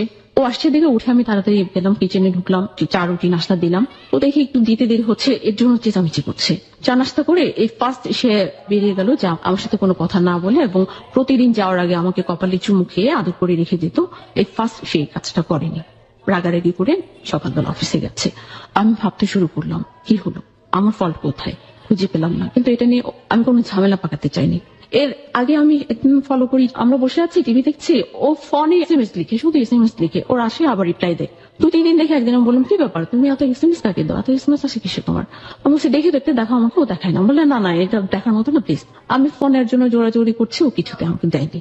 ও আমাকে বললো যে ওর কলিগের ওয়াইফ হচ্ছে টিচার, তো ও তো অনেক সাহিত্যিক ভাষা টাষা দিয়ে টেক্সট করে হাজবেন্ডকে, দুইজন দুই জায়গায় থাকে, তো হাজবেন্ড ওরকম রিপ্লাই দিতে পারে না বলে ওকে দেয়। ও আবার ওই রকম করে লিখে কলিগকে নাম্বারে সেন্ড করলে কলিগ ওয়াইফকে ফরওয়ার্ড করে। তুমি তোমার কলিগের ওয়াইফের জন্য এভাবে এইসব করবা কেন? বলছে আসলে মেয়েটা তো রংপুরে থাকে, ও ঢাকায় থাকে, ও যেতেও পারে না, সময় দিতে পারে না, তো মেয়েটা একটু কষ্ট পায়, ও ভয় পায় যদি ওকে আবার ছেড়ে চলে যায়, অনেক বড় লোকের মেয়ে বিয়ে করছে, তো আমি সংসারটা টিকানোর জন্য একটু হেল্প করছি। বলছে এটা কোনো কথা হলো, তুমি আমাকে সময় না দিয়ে কলিগের সংসার টিকানোর জন্য সময় দিচ্ছ। একটু রাগারাগি হলো, পরে দেখলাম 2 দিন অফ, 2 দিন রাতের এসএমএস দেয় না। তারপরে আমাকে একদিন বলছে ডিসেম্বরে, বলতেছে যে কাজ করো, তুমি তোমাদের বাসা থেকে কিছুদিন বেরিয়ে আসো। আমি চিন্তা করলাম ও আমার সাথে খিটিমিটি করছে, তো কেমন জানি ডিস্টেন্স তৈরি হয়ে যাচ্ছে, আচ্ছা আমি যাই, ঘুরে আসি, হয়তো পরে আমার অভাব ফিল করলে ও নিজে থেকে আবার নিয়ে আসবে। তারপর গেলাম, দিয়ে ফোন দিয়ে নামিয়ে দিয়ে ওই চলে আসলো। আমাদের বাসায় যায় না, আমাকে মানে আমাদের বাসা থেকে দূরে নামিয়ে দিয়ে আমি রিক্সায় চলে যাই। আপনার বাসার কাছাকাছি কি ও রিটার্ন চলে আসলো? হ্যাঁ, ওকে আমি ঢুকে। আপনার বাসার লোকজন জানতো যে জামাই পৌঁছে দিয়ে যাচ্ছে এরকম কোন ব্যাপার?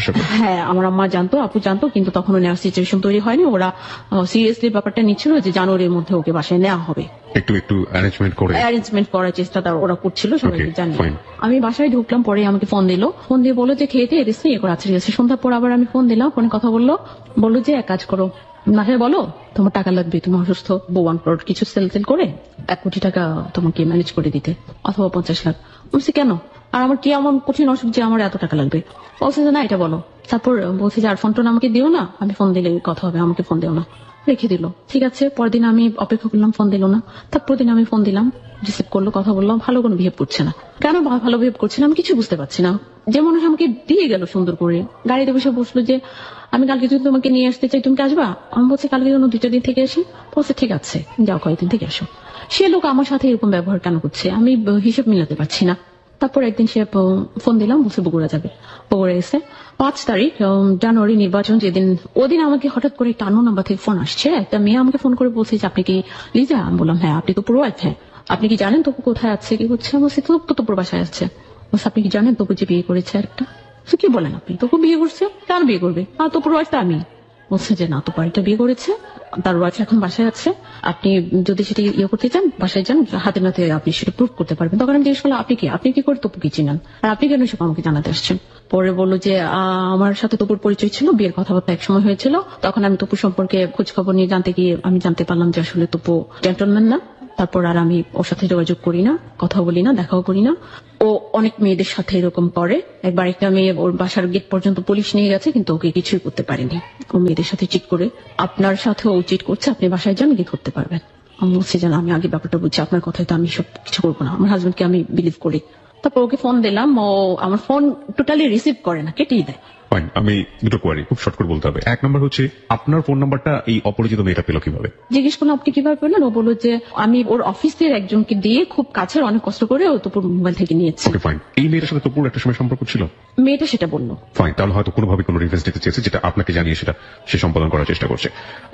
এই মেয়েটা জানলো কিভাবে যে একটা মেয়েকে বউ করে নিয়ে গেছে? বলছে যে আমি জানি, আমি তপুর সাথে অনেকদিন আমার মানে ফোনে কথা হতো, বিয়ের কথা যখন চলছে ওকে আমি জানার জন্য চেষ্টা করছি, জানাশোনা ছিল, তো আমি চেষ্টা করেছিলাম আরো মেয়েদেরকে জানানো, আমি পারিনি। আমি আপনার ফোন নাম্বারটা অনেক কষ্টে পেয়েছি, আমি চাই আপনার উপকার হোক। ফাইন, ওকে। তারপর? হ্যাঁ, তপু ফোন ধরছে না, আমি তো টেক্সট পাঠালাম, রিপ্লাই দিল টেক্সট দিও না, ভালো লাগে না, এসব আর ভালো লাগে না। আমি তো আরো অস্থির হয়ে গেলাম, মেয়ে আমাকে এই কথা বলে থেকে তপু আমার সাথে খারাপ ব্যবহার করছে। আপনি কি তপুকে বললেন যে তুমি বিয়ে করেছো, এই ধরনের কথা বলছে কিভাবে? না, আমি বলিনি কিছু। বলতো তপু তখন জানুয়ারি 8 তারিখ রংপুর যাবে ওর ওয়াইফকে নিয়ে, ওই মেয়েটাকে আমাকে ইনফরমেশন দিল। 8 তারিখ রাতে আমি আপনাকে ফোন দিলাম, আপু তপু কোথায়? বলছে তপু বাসায় কি করে ঘুমায়, 12-12টা বাজে। তপু কখনোই 12-12টায় ঘুমায় না, ওরা 2টার আগে ঘুমায় না। আমার খুব কষ্ট হচ্ছিল, কেমন জানি যন্ত্রণা হচ্ছিল, এভাবে অস্থির রাত কেটে গেল। পরদিন ফোন দিলাম, কথা হলো, খুব সুন্দর কথা হলো। কোথায় তুমি? বগুড়া। মিলে গেছে মেয়ের কথার সাথে, সে রংপুর যাবে, বগুড়া যাবে, কিসে গেছে, যে নতুন অফিসে জয়েন করবে, সে অফিসের কাজে ইয়ে করতে। তারপর আমি ওকে একটা টেক্সট পাঠাই, ওর পার্সোনাল নাম্বারে, অফিসের নাম্বার ছাড়া। 2 মিনিট পর ফোন আসে, আমি ভেবেছি তপু ফোন দিয়েছে। ফোন রিসিভ করার পর দেখে একটা মেয়ে ফোন দিয়ে বলতেছে, এই আপনি কে? আপনি এই নাম্বারে এসব কি লিখে পাঠিয়েছেন, এসব এসএমএস করছেন কেন? বলছে আপনি কে? আপনি কেন এই ফোন থেকে ফোন দিলেন, আর আপনি এসএমএস কেন করলেন? আমি তো এসএমএস করছি আমার হাজবেন্ডকে। বলছে কি আপনার হাজবেন্ড? আমি বলছি তপু আমার হাজবেন্ড, আমি তো তপুর নাম্বারে পাঠিয়েছি, আপনি কে? বলে আমি কি সেটা আপনার জানা দরকার নেই, কিন্তু আপনি কি এখনো সেই স্বপ্ন নিয়ে বসেছেন যে তপু আপনার হাজবেন্ড? বলছি হ্যাঁ, স্বপ্ন কেন, রিয়েল। বলে না, আপনি ভুল করছেন। আমি ভুল করছি মানে? আপনি কি, আপনি পরিচয় দেন। আমার পরিচয়ের সময় হলে আপনি পাবেন। মেয়ে ফোন রেখে দিল। আমি তপুকে 2টো নম্বরে ফোন দিই সারাক্ষণ, সেই রাত মানে ওই মেয়েটা ফোন রিসিভ করে। তারপর দিন তপুকে আমি ফোন দিলাম, তপু অস্বীকার করলো। বলছি মেয়েটা কে? বলে এই আমি তোমার সাথে কেন? কোনো অ্যান্সার করতে পারে না। বলছে মেয়েটার সাথে তোমার রিলেশনটা কি? পরে বললাম আমি শুনলাম তুমি নাকি বিয়ে করেছো আরেকটা, তুমি কি তাকে বিয়ে করছো? মেয়েটার নাম হচ্ছে মিলা। বলে না, বিয়ে করিনি। বলছে তাহলে কি ওর সাথে তোমার অবৈধ ফিজিক্যাল রিলেশন? ও বলছে যে তুমি কি মনে করো আমি এরকম মানুষ? বলছে তাহলে কাল রাত 1:30টায় আমি যখন তোমাকে ফোন দিলাম, মেয়ে কেন ফোন রিসিভ করলো? এবং মেয়ে আমাকে এই ধরনের কথাই বললো। মানে তখন পথে ছিলাম, বলছে না পথে ছিল না, আমি বাসায় আসছি, তুমি ঢাকায়, আমি ওখানে যাচ্ছি। বলছে না তুমি বাসায় যেও না, ঝামেলা হবে। কি ঝামেলা হবে? আমার অনেক বিপদ হবে, সমস্যা হবে। আমি সব কিছু জানি না, আমি যাবো। তুমি বাসায় গেলে আমি বাসা ছেড়ে দেবো, তাহলে ওদেরকে দিতে যাওয়া হবে না। বলছি বাংলাদেশে যে প্রাতে তুমি থাকো আমি সেখানেই যাবো, আমাকে যেতেই হবে। পরে আমাকে বল তুমি যদি বাসায় আসো আমি সুইসাইড করবো। আমি ওকে আদর করে বাবু ডাকতাম। আমার কিচ্ছু করার নেই বাবু, আমাকে যেতেই হবে। ও বলতেছি যেও না, বাসায় তোমাকে ঢুকতে দেবে না, থানা পুলিশ করা আছে, গেটে নিষেধ করা আছে। কেন থানা পুলিশ করা আছে, গেটে নিষেধ করা আছে, কি বলছো? মেয়েটা পাশ থেকে বলছে তপু তোমাকে ডিভোর্স করছে। তপু আমাকে ডিভোর্স করেছে? আমি বিলিভ করি না, কেন ডিভোর্স করবে? আমি বললাম তপু তুমি তোমার নিজের মুখে বলো। বলছে হ্যাঁ। কবে? ডিসেম্বরের 15 তারিখ। ডিসেম্বরের 15 তারিখ? আমরা তো ডিসেম্বরের 16 তারিখে আমাকে তুমি আমার বাবা বাড়ি রেখে আসছো, 15 তারিখ তো দুজন একসাথেই ছিলাম। পরে মেয়েটা বলছে তুমি তখন বাসায় ছিলাম? বলছে হ্যাঁ ছিলাম। এটা শুনে তো আমার মাথা উড়ে গেছে, কেন তুমি আমাকে ডিভোর্স করছো? কিছু বলে না, চুপ করে আছে মেয়েটা পাশে। আমি তো ক্রেজি হয়ে গেলাম, আমি বললাম আমি কালকেই যাচ্ছি থানায় ডায়েরি করে, তারপর আমি বাসায় উঠবো। আমি দেখি আমাকে কি আটকায়, আমার বাসায় আমাকে যেতে। যে কথা সেই কাজ। জানুয়ারি 13 তারিখ সকালবেলা আমি রওনা দিলাম। এসে আগে কাজীর সাথে কথা বললাম, কাজী অফিস থেকে কাবিননামা উঠালাম। কাজী আমাকে তালাকি যে নোটিশ, একটা পেপারস ফটোকপি হাতে দিল। বলছে হ্যাঁ উনি আপনাকে তালাক দিয়েছে। আমি বাসার গেটে গেলাম, কোনো প্রবলেম হলো না। ওই মুহূর্তে দেখলাম আপু স্কুল থেকে ফিরতেছে, আপুর সাথে কথা বলতে বলতে বাসায় ঢুকে গেলাম। বাসায় যাওয়ার সাথে সাথে ওর মেয়ে আমাকে দেখে ওকে ফোন করেছে, ও 15-20 মিনিটের মধ্যে বাসায় চলে আসছে। লক করা থাকে আমাদের রুমটা, একটা চাবি ওর কাছে, একটা চাবি আমার কাছে। তো আমি চাবি খুলে রুমে গেলাম, ঢুকলাম, রুমে ব্যাগটা রেখে দেখি যে আমার রুম থেকে রুমে আর আমার কোনো জিনিসপত্র নেই। জিনিসপত্র কোথায়? আমি জিজ্ঞেস করছি কাজের বউদের, বলে আছে এদিকে আছে আপু। আমি চেঁচামেচি শুরু করছি, কেন আমার জিনিসপত্র আমার রুমে নেই কেন? পরে ও আসলো, ও এসে সালাম দিলাম, বললাম কেমন আছো বাবু? বলছে ভালো, তুমি কেমন আছো? ভালো। ও দরজা বন্ধ করে কে বললো বসো, হাতে কিছু পেপার ধরিয়ে দিল, ধরিয়ে দিয়ে বললো পড়ে দেখো। পরে দেখলাম যে ডিভোর্স পেপার। সে কি, এটা কি করছো? আমি তো কাজী অফিস থেকে তালাকের নোটিশ নিয়ে এসেছি, সেটা এখনো বলিনি। সে কেন, এটা কেন? আর মিলা মেয়েটা কে? আমি শুনেছি তুমি বিয়ে করেছো, সত্যি? ও বলছে হ্যাঁ। বলছে ওর সাথে আমার 3 বছর আগে বিয়ে হয়েছে, ও তখন আমেরিকা চলে যায়, আমার সাথে অ্যাডজাস্ট হয়নি, আমার সাথে একসাথে থাকবে না, এই জন্য চলে গেছে। আমাকে আমেরিকা নিয়ে যেতে চাইছে, আমি যাইনি, ও চলে গেছে। আমি বুঝতে পারিনি ও ফিরে আসবে। ও ফিরে এসে যখন তোমার কথা জানছে, আমাকে অনেক রকমের ভয় দেখাচ্ছে, ইয়ে করছে। একদিন সিভিলে র্যাব নিয়ে এসেছিল বাসায়, সেই জন্য তোমাকে আমি তাড়াতাড়ি সরাই দিয়েছি, তোমাকে তোমাদের বাপের বাড়ি পাঠিয়ে দিয়েছিলাম। আর এই কাজটা আমি মন থেকেই করিনি, আমি ট্র্যাপে পড়ে করেছি, ওর ভয় আমাকে করতে হয়েছে, চাপের মুখে করে। কিন্তু তুমি আমার সাথে চিট করেছো। ও তখন কাঁপতে শুরু করলো, আমাকে জড়িয়ে ধরে কাঁপতে কাঁপতে বললো যে আমি বলি মন থেকে কিছুই করিনি, আমাদের ডিভোর্স হয়নি, আমি একবার মুখ দিয়ে তালাক শব্দ উচ্চারণ করিনি, তুমি যেমন ছিল তেমনই আছো। আমি একটা ঝামেলায় জড়িয়ে গেছি, একটা ঝড় আমার জীবনে আসছে, আবার এটা ঠিক হয়ে যাবে, তুমি এখন কিছুদিন হোস্টেলে থাকো, আমি তোমাকে টাকা পয়সা দিব, তারপর সব ঠিক হয়ে যাবে, আবার ইয়ে হবে। আমি বলছি না, এটা আমি মেনে নেব না। আমি তখন আবার বললাম যে যদি ডিভোর্স হবে তাহলে তো এখানে আরো কিছু প্রশ্ন আছে, আমাদের মোহর ভরণ পোষণ। বলছে হ্যাঁ সেটা তুমি ওকে ফোন দাও, ও দায়িত্ব নিয়েছে, ও দেবে। আমি তখন মেয়ের সাথে কথা বললাম, মেয়ে বলছে ঠিক আছে তোমাকে আমি 1 সপ্তাহের মধ্যে দিয়ে দেবো, আর তুমি টেনশন করো না, ঠিক আছে তুমি ইয়ে করো। আমাকে তবু বসতেই দিচ্ছে না, তাড়াতাড়ি বেরোনোর জন্য। এমন একটা সিচুয়েশন তৈরি করছে, সবাইকে দিয়ে আমার জিনিসপত্র কাজের বোড়া রেডি করে। আমি তখন কি করব তখন ভাবতে পারছিলাম যে আমরা ওই মুহূর্তে কি করা উচিত। আর ও কাঁদতে কাঁদতে এমন ভাবে বলছে তুমি যদি থাকো আমার অসুবিধা হবে, ও হয়তো রাতে র্যাব পাঠিয়ে আমাকে অ্যারেস্ট করাবে। যেখানে আমার ওর বিরুদ্ধে অ্যাকশন নেওয়ার কথা, সেখানে আমাকে হেল্প করার জন্য আমি হোস্টেলে চলে গেলাম। রাতে ফোনে কথা হলো, একই কথা। মানুষের হাজবেন্ড তো 4-5 বছর বিদেশ থাকে না, তুমি ধরে নাও এরকম। আমি তো তোমার সাথে দেখা করবো, আমি দেখা করলে মিলাকে সেটা আটকাতে পারবে? আর আমি তো তোমার পাশে আছি, ভালো মন নিয়ে থাকো, শক্ত মন। কবে আসলেন আপনি হোস্টেলে? ওই জানুয়ারি 13 তারিখ ওই দিনে। Right now you are in the hostel. হ্যাঁ হোস্টেল। তারপর ও আমাকে টাকা পয়সা দিয়ে বলছে, ওই সময় ও আমাকে হাতে 2000 টাকা ধরিয়ে দিয়েছে। তা বলছে আমার হাতে টাকা নেই, স্যালারি পেলে দেবো, স্যালারি আটকেছে হেন তেন, আর আমাকে টাকা পাঠায়নি। আরেকদিন পরের দিন কথা হলো, বলছে যে ভালো মন নিয়ে থাকো, আর তুমি সেদিন বিধবা হবে যেদিন আমি মারা যাব। তুমি আমার ভালো বউ, আমাকে ভালো বউ ডাকতো, তুমি আমার ভালো বউ ছিল, আমার ভালো বউ আছে। মিলা কোথায় আছে? মিলা তখন রংপুরে। মিলা কি ওর বাড়িতে থাকে এখন? মিলার ফ্ল্যাট ধানমন্ডিতে, তবু মিলার সাথে থাকে। আর আপনি আপনার আপুকে জিজ্ঞেস করেছিলেন যে এই জিনিসটা কেন আপনি হাইড করলেন? জিজ্ঞেস করেছি, ওরা কোনো উত্তর দেয়নি, সবাই মাথা নিচু করেছিল। তখন আমি সবাইকে বলেছি দেখো তোমাদের সম্মানের দিকে তাকিয়ে এবং তোমার আব্বুকে আমি রেসপেক্ট করি এবং ভালোবাসি, সেই জন্য আজকে আমি। আপনার ডিভোর্স পেপারে উনি ডিভোর্সের কি কারণ দেখিয়েছে? ডিভোর্স পেপারে যে কথাগুলো লিখেছে আমার সমস্ত পেপারস এখানে আছে। আপনি আমাকে পেপারস দিবেন একটু? আমি এগুলি পড়ে বলছি তুমি তাহলে এগুলি কেন লিখেছো? ও বলছে এগুলি লেখার জন্য লিখতে হয়। এটা কাবিননামা, এটা লিগাল নোটিশ, ওটা কাজী অফিস থেকে পাঠানো তার। What is the reason? আপনি এটা পড়েন।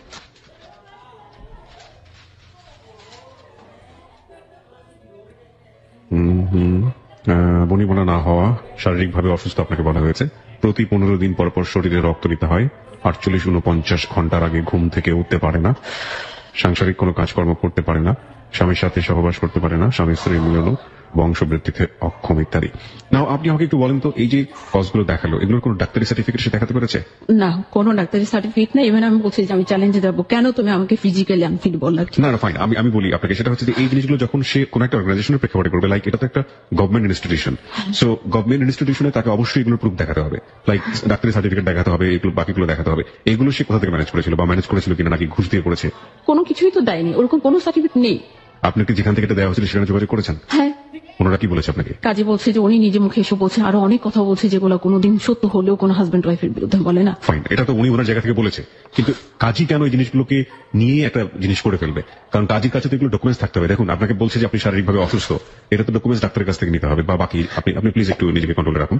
একটা যেটা হচ্ছে যে এই যে ঘুম থেকে উঠতে পারেন না, সেটা ঠিক আছে, উনি এগুলো প্রত্যেকটা ডাক্তারি সার্টিফিকেট দরকার ছিল। ডাক্তারি সার্টিফিকেট ছাড়া তো এটা হওয়ার কোনো লজিকই নেই। আমার রক্ত নিতে হয় 3 মাস অন্তর, এটা সে বিয়ের আগে জানতো, সে এখানে লিখেছে 15 দিন অন্তর। আপনার কাবিন নামে কি কথাটা উল্লেখ ছিল যে আপনার শরীরে এই জিনিস? না, কাবিন নামে উল্লেখ ছিল না। আমি উকিলের সাথে যোগাযোগ করলাম, সবকিছু খুলে বললাম, উকিল বলছে এটা আপনার সাথে অন্যায় করেছে। ঠিক আছে, এখনো আমার সাথে কোনো যোগাযোগ করে না, টাকা পয়সা খরচ কিছু দিচ্ছে না। আমি হোস্টেলে কিভাবে চলবো? বাধ্য হয়ে আমি আমার বিয়ের একটা রিং সেল করে দিয়েছি, সেটা দিয়ে আমার গত মাস চলে গেছে, কিন্তু এই মাস আমি কিভাবে চলবো আমি জানি না। আপনার ফ্যামিলি জানে? আমার ফ্যামিলি ব্যাপারটা জেনেছে যখন বাই পোস্টে পেপারস গুলো পাঠিয়েছি, চেয়ারম্যানের হাতে পড়েছে, আমার বাসায় আমার ভাইয়ের হাতে পড়েছে, ওরা খুলে পড়েছে। তারপর আমাকে ফোন দিয়ে জিজ্ঞেস করেছি কি এবং কেন হলো। তুমি নিজেই যখন একটা কাজ করলা সেটা কেন টিকাতে পারলা না? তাহলে এরকম সিদ্ধান্ত কেন নিতে গেলে? আর এখন আমাদের যে ফ্যামিলির যে মান সম্মানটা নষ্ট হয়েছে, এটা তুমি কিভাবে ফিরিয়ে আনতে? আপনার ভাইয়ের জায়গায় আমার কিছু বলার আছে। প্রথম কথা হচ্ছে জায়গা থেকে আমার কিছু বলার, ব্যক্তিগত জায়গা থেকে যদি এই কোশ্চেনটা আমাকে সে করতো, আমি তাকে একটা উচিত জবাব দিয়ে দিতাম। উচিত জবাবটা হচ্ছে যে এটা এক ধরনের বেয়াদবি করা। বেয়াদবি দুটো জায়গা থেকে। নাম্বার 1 বেয়াদবি হচ্ছে যে সংসারের স্ট্যাটাস বা ফ্যামিলির স্ট্যাটাস টেকানোর জন্য তার নিজের বোন, তার যে একটা প্রবলেম হচ্ছে, একটা ছেলেকে বিয়ে করেছে, সেই ছেলেটি আসতে চাইছে তাদের সংসারে, সেই জায়গাটা বারবার বাধাপ্রাপ্ত করা, এই ভাওতামি স্ট্যাটাসের কোনো প্রয়োজন নাই। প্রথম কথা হচ্ছে এটা এক। 2 নাম্বার হচ্ছে একটা ফ্যামিলির সাথে যদি বন্ডেজটা তৈরি হতো, আপনাদের এত স্ট্রংগেস্ট একটা ফ্যামিলি, সেখান থেকে যদি একটা বন্ডেজ তৈরি হতো, তাহলে এই ধরনের ঘটনা ঘটার ক্ষেত্রে এই ছেলেটি অন্তত 10 বার চিন্তা করতো, কারণ ওর পাশে একটা ফ্যামিলি ব্যাকআপ আছে। সেখানে ভাই দাঁড়িয়ে এত বড় বড় কথা বলার কোনো লজিক নেই। আপনি এখন কিভাবে চলছেন? আপনার ইকোনমিক স্ট্যাটাসটা কি এখন? এই মুহূর্তে হয়তো বললাম না, গত মাসে আমার রিং সেল করে চলেছি, কিন্তু এই মাসের হোস্টেল চার্জটা আমার বাকি পড়ে গেছে। কিভাবে চলবো আমি জানি না। আমি ওদের সাথে দেনমোহর, ওরা আমাকে কথা দিয়েছিল 1 সপ্তাহের মধ্যে দিবে। দায়িত্ব নিয়েছে মিলা, যে তার সেকেন্ড ওয়াইফ বলে দাবি করে, যেটা হাইড করে আমাকে সে বিয়ে করেছে, আমার সাথে চিট করেছে। আপনি কোনো লিগ্যাল অ্যাকশন গেছেন? আমি কোনো লিগ্যাল অ্যাকশনে এখনো যাইনি। আমি চেয়েছিলাম ওর বিরুদ্ধে আমি কোনো বাড়াবাড়ি করবো না, কারণ ওকে আমি ভালোবেসেছি, এখনো বাসি। বলছে আমার দেনমোহর এবং ভরণপোষণের টাকা দিয়ে দিবে 1 সপ্তাহের মধ্যে। 1 সপ্তাহ হয়নি, ফেব্রুয়ারি 1st উইকে দিবে, 1st উইকে হয়নি। এখন কজ দেখাচ্ছে, মেয়ে বলছে যে টাকা তোমাকে আমি দিয়ে দেবো, কিন্তু তোমার বাবা মা এবং এলাকার চেয়ারম্যানকে রাখতে হবে, এই 3 জনকে না রাখলে টাকা দিবে না। তখন আমি বললাম যে দেখো, টাকা তো আমি নিবো, আর সেটা তো আমি করবো, কেন তোমরা তাদেরকে চাচ্ছ? আমার ফ্যামিলি তো এখন আমাকে ফ্যামিলি মেনেই নিচ্ছে না। আমার যেটুকু আশ্রয় ছিল, তবু আমাকে ডিভোর্স করে সে আশ্রয়টা শেষ করে দিয়েছে। ও আমাকে হাতে হাতে পেপার গুলি দিয়েছিল, এটা আমি যেভাবে ম্যানেজ করতে পারতাম। আর যখন ওদের হাতে বাই পোস্টে গিয়ে পড়েছে, এখন তো ফ্যামিলিতে প্রায় সবাই জেনে গেছে। আমার এলাকার চেয়ারম্যান, আমার চাচা, উনি জেনে গেছেন। এখন আমি আমার ফ্যামিলিতে হয়ে গেছি, এলাকায় হয়ে গেছি। আমি আর ওই এলাকায় পা রাখতে পারবো না। ওকে বলে দিস, আর কোনোদিন তুমি এখানে এই ফ্যামিলিতে ঢুকবা তো দূরে থাকে, এই এলাকায় পা রাখার চিন্তা করবা না। Because of your family status, right? I family status.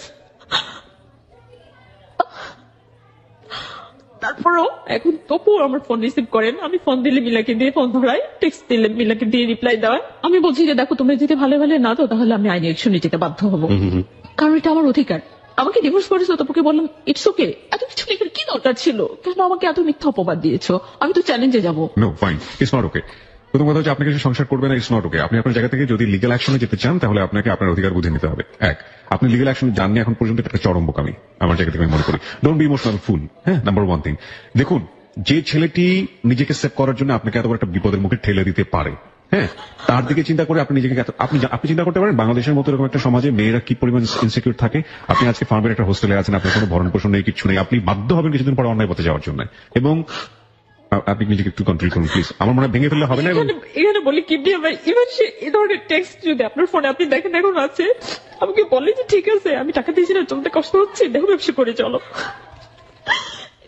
2 দিন আগে আমার মাকে ফোন দিয়ে দিলাম, পুলিশ এসে বলছে যে আপনার মেয়ে যে ঢাকায় থাকে কিভাবে চলে কি করে জানেন? আমার মা জিজ্ঞেস করছে কি করে, বলছে হোটেলে থেকে তো ব্যবসা করে, এগুলো যদি পত্রিকায় ছবি দিয়ে দেয় আপনাদের কি সম্মান বাড়বে? আর আপনার বুড়ো হাজবেন্ডকে যদি পুলিশ দিয়ে অ্যারেস্ট করে নিয়ে এসে আপনাদের ফ্যামিলি কি সম্মান বাড়বে? আপনি একটু আমার কথা শুনবেন মনোযোগ দিয়ে প্লিজ। আপনি রং অ্যাঙ্গেলে হাঁটছেন। আমি চাচ্ছিলাম না কোনো আইনি ঝামেলায় যাই, তো পরে এই কথাগুলো আজকে আমি জীবনের গল্পেও আসতাম না যদি ওরা আমাকে যে কথাটা দিয়েছিল ভালো ভালো দিয়ে দিবে, যদি দিয়ে দিত আমার টাকা পয়সা, আমি আমার জীবনের একটা অ্যাক্সিডেন্ট এবং ভাগ্য, তো আমার ভাগ্যে এটাই লেখা ছিল। আমার স্বামী ভাগ্য ভালো না, আমার যে স্বপ্ন ছিল যে আমি সংসার করব, আমার বেবি হবে, স্বামী সংসার, এসব হয়তো আমার কপালে নাই। এটা চিন্তা করে আমি হয়তো নিজেকে মানিয়ে নেওয়ার চেষ্টা করতাম। আপনি টাকাটাকে বড় করে দেখি কি আপনি জীবনের গল্পে এসেছেন? না, টাকাটাকে বড় করে আমি দেখিনি। আমি তোকে লাভ করি বলেই কোন আইনি অ্যাকশনে যেতে চাইনি, কারণ আমি জানি আইনি অ্যাকশনে গেলে তো এটা জানাজানি হয়ে যাবে। আপনার তো সবকিছু শেষ করে দিয়েছে, তারপর আপনাকে লাভ কেন করতে যাবেন? কারণ সে আমার হাজবেন্ড ছিল, এখন আমি ডিভোর্স থেকে মেনে নিই না, আমি গ্রহণ করতে পারি না। আমি জানি যে বাঙালি নারীদের এই যে সফট কর্নার, এটা অনেক সম্মানের, এটা অনেক ভালো লাগার, কিন্তু কথা হচ্ছে যে এটা কতদিন থাকবে? যখন আপনি বাস্তবের মুখোমুখি হবেন, চরম রূঢ় বাস্তবের মুখোমুখি, এখন তো হননি, আরো কিছুদিন পরে হয়তো হবেন, এবং আপনার শরীরের এই অসুখ, আপনার এডুকেশনাল স্ট্যাটাস, আপনার no career, you don't have any money, দুনিয়ার সমস্ত রিয়েলিটি একটু পরপর আপনার সামনে আসতে থাকবে এবং আপনি অনেক বেশি ফেড আপ হয়ে যাবেন। আপনার বাবার অনেক প্রপার্টি আছে, তারপরেও আপনার কোনো ব্যাকআপ নেই। You have lot of brother and sister, they don't have any support for you. সবকিছু মিলিয়ে আপনি এখন যে জায়গাটায় দাঁড়িয়ে আছেন, সেখান থেকে এই যে হাজবেন্ডের প্রতি এই ধরনের দায়িত্ববোধ, ভালো লাগার প্রতি এই ধরনের দায়িত্ববোধ, কিংবা ওই খুব অবাক ভাবে তাকিয়ে থাকা কবে আপনি দিনমোহরের 1 লাখ টাকা পাবেন। আমি অবাক হয়ে গেছি, এরকম একটা মানুষ আপনাকে বিয়ে করেছে মাত্র 1 লাখ টাকা দিনমোহর দিয়ে। এইগুলো যে 3 লাখ টাকা, 3 লাখ খুব বেশি টাকা না। 4 লাখ টাকা থেকে 1 লাখ ওষুধ, আর 3 লাখ টাকা যেটা এখন আমি পাও না। আচ্ছা, তো আপনি হয়তো 3 লাখ টাকাকে পুঁজি করে একটু বাঁচার স্বপ্ন দেখছেন, এগুলোই তো ফ্যাক্ট না? আমি জানি অনেক কমপ্লেক্সিটি আপনাকে ফেস করতে হবে, কিন্তু এটা আমরা বলতে পারি সরকার এবং সরকারি সহায়তায় বাংলাদেশের নারীর অধিকার রক্ষা করার জন্য বিভিন্ন অর্গানাইজেশন থেকে শুরু করে আইনি যে ব্যাপারগুলো আছে সেগুলো অনেক শক্তিশালী। হ্যাঁ, হতে পারে আপনার পেছনে কোনো ব্যাকআপ নেই, আমরা বলতে পারি যে আপনি দরকার হলে নারীর যে সংস্থাগুলো আছে সেগুলোর সাথে যোগাযোগ করুন। আমি গিয়েছিলাম, আমি আসলে আশানুরূপ সাহায্য পাইনি। সব জায়গায় দেখি যে টাকা পয়সা কম হলেও বেশি হলে লাগবে, আর ওরা জানে যে আমার হাতে কোনো টাকা নেই। সো আমাকে বলে যে উকিল তোমার চেহারা দেখে কাজ করবে না, তার জন্য টাকা লাগবে যেটা তোমার নেই। আর তুমি বাড়াবাড়ি করতে গেলে মিলা আমাকে সব কথা বলে যে তোমাকে ফো দিয়ে উড়িয়ে দিব, আমাকে মাইনাস করে দিবে পৃথিবী থেকে, এ ধরনের হুমকি দিচ্ছে। আরো নোংরা কথা বলে যে আমাকে লোক দিয়ে গণধর্ষণ করাবে। বলছে কেন এসব করছে, আমার অন্যায়টা কি? অন্যায় করলে তপু করেছে, তুমি তপুকে শাস্তি না দিয়ে আমাকে কেন দিচ্ছ? সে বলছে যে সেটা পরে দেবো, কিন্তু আমার বিরুদ্ধে মাঠে খেলতে নেমেছে। ওর বাবা নাকি মেজর, দুলাভাই ম্যাজিস্ট্রেট, ওদের পাওয়ার দেখাচ্ছে, টাকা এবং ক্ষমতা সবকিছুই পাওয়ার দেখে আমার সাথে ব্যবহার করছে। এখন তপুর সাথে আমি কোনোভাবে কন্ট্যাক্ট করতে পারি না, আমি ফোন দিলে তপু ফোন রিসিভ করে না, আমার সাথে কথা বলে না। আর এখন আরো একটা মেয়ে আমাকে ফোন দিয়ে বলে স্টিল নাও তপু ওই মেয়ের সাথে 5 বছর আগে রিলেশন ছিল, এই মেয়ের সাথে এখন ফোনে কথা বলে, আমাকে যে রিসেন্টলি ডিভোর্স করলো আর মিলা ওর লাইফে আছে, এগুলো এখন হাইড করে এখন সে তার ফোন প্রেমালাপ চালিয়ে যাচ্ছে মিলার অভিযোগে। সেই রেকর্ড মেয়েটা আমাকে ফোনে শুনিয়েছে। আমি ঠান্ডা হয়ে গেছি। যে মেয়েটা আপনার সাথে এতটা কথা বললো বা এতটা থ্রেট করলো বা করে যাচ্ছে, রাবের ভয় দেখাচ্ছে, এ করছে, ওই মেয়েটা কি সে বিয়ে করেছে? মিলা দাবি করছে মিলা তপুর স্ত্রী। আমি ওদের কাবিনামা দেখতে চেয়েছি, ওরা আমাকে দেখায়নি, শুধু বলছে যে মিলা বলছে যে তুমি কি মনে করো যে আমি তোমার মতো বোকা আর এত কাঁচা কাজ আমি করবো? ফাইন, রাইট নাও আপনি আমাকে বলেন আপনার প্ল্যানটা কি?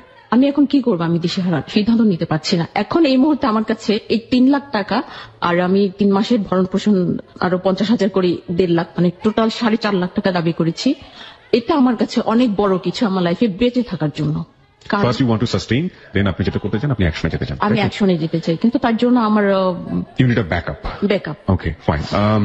প্রিয় শ্রোতা, ও যে কথাগুলো বললো এখানে, সেই জায়গাটা থেকে আমরা কিছু অ্যাঙ্গেল ট্রাই করবো রাইট নাও, যেটা এই গল্পের বিভিন্ন জায়গা থেকে সেটা সম্ভব। আমরা জানতে চাইবো যে এই ধরনের অ্যাঙ্গেল থেকে একটা মেয়ের জন্য কি করণীয় আছে, সেই ইকোনমিক ব্যাকআপটা কি হতে পারে। 1, 2 নম্বর যেটা, সেটা হচ্ছে যে ও যার এগেইনস্টে এই কমপ্লেন গুলো করেছে তার পরিচয় আপনারা জানেন না, আমরা পরিচয়টা হাই করি, তার সঙ্গে সরাসরি কথা বলার চেষ্টা করবো, এবং এই যে চেষ্টার ব্যাপারটি সেটা পুরো সপ্তাহ জুড়ে চলেছে। এই মুহূর্তে শাকিল সেই বিষয়গুলো এখানে উপস্থাপন করবে। আমরা শাকিলকে অনুরোধ করছি পুরো বিষয়টি তুলে ধরার জন্য, কি বলেছে তারা তার এগেইনস্টে, এবং এই মুহূর্তে যে মেয়েটি আমাদের সঙ্গে জীবনের গল্প বলছে লিজা, তার আসলে দাঁড়ানোর জায়গাটা কোথায় সেগুলো আমরা একটু জানার চেষ্টা করছি। তাকে দেখতে মনে হবে যে ওকে, বাট সে হাইড করেছে। এর আগেও 2 times কি গট মেরি এন্ড বাসের ঘর থেকে তার 2টা হাজবেন্ড পালাইছে আগে। যেহেতু আমার যতটা না অবস্থা তার চেয়ে সে বেশি মনে করে, so that one kind of blackmailing এ সে ব্যস্ত আমাকে নিয়ে। আর সে মানসিক এবং শারীরিক ক্ষতিগ্রস্ত।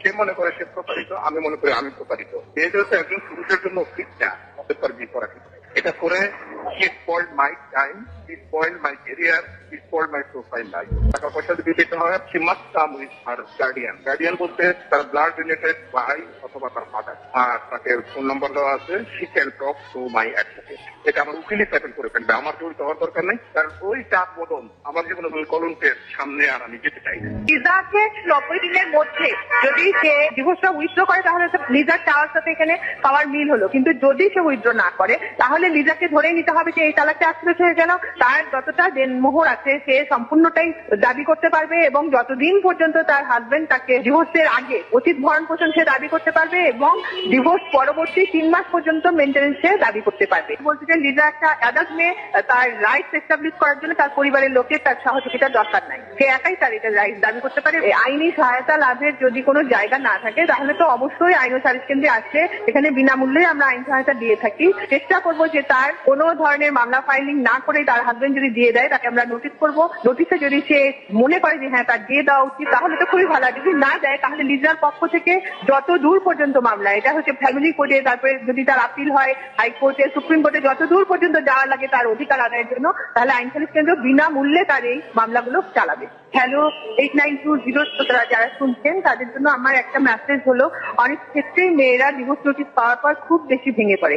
এখন সময় এসছে এই ভেঙে পড়া থেকে বের হয়ে আসার জন্য তাদের দাঁড়াতে হবে নিজের পায়ে। আর্থিকভাবে যখনই একজন সক্ষম হবে তখনই কথায় কথায় এই ধরনের ডিভোর্সের প্রবণতাও কমে আসবে বলেই আমাদের বিশ্বাস। ধন্যবাদ শাকিল। আপনারা শেষে কিছু বলার আছে? আমার আই নিড হেল্প। আমি এখন একদম শূন্য, আমি দিশেহারা হয়ে গেছি, আমার পায়ের তলায় মাটি নেই, আমি কিভাবে আবার উঠে দাঁড়াবো আমি বুঝতে পারছি না। আমি শুধু এটা জানি যে আমার হেল্প দরকার।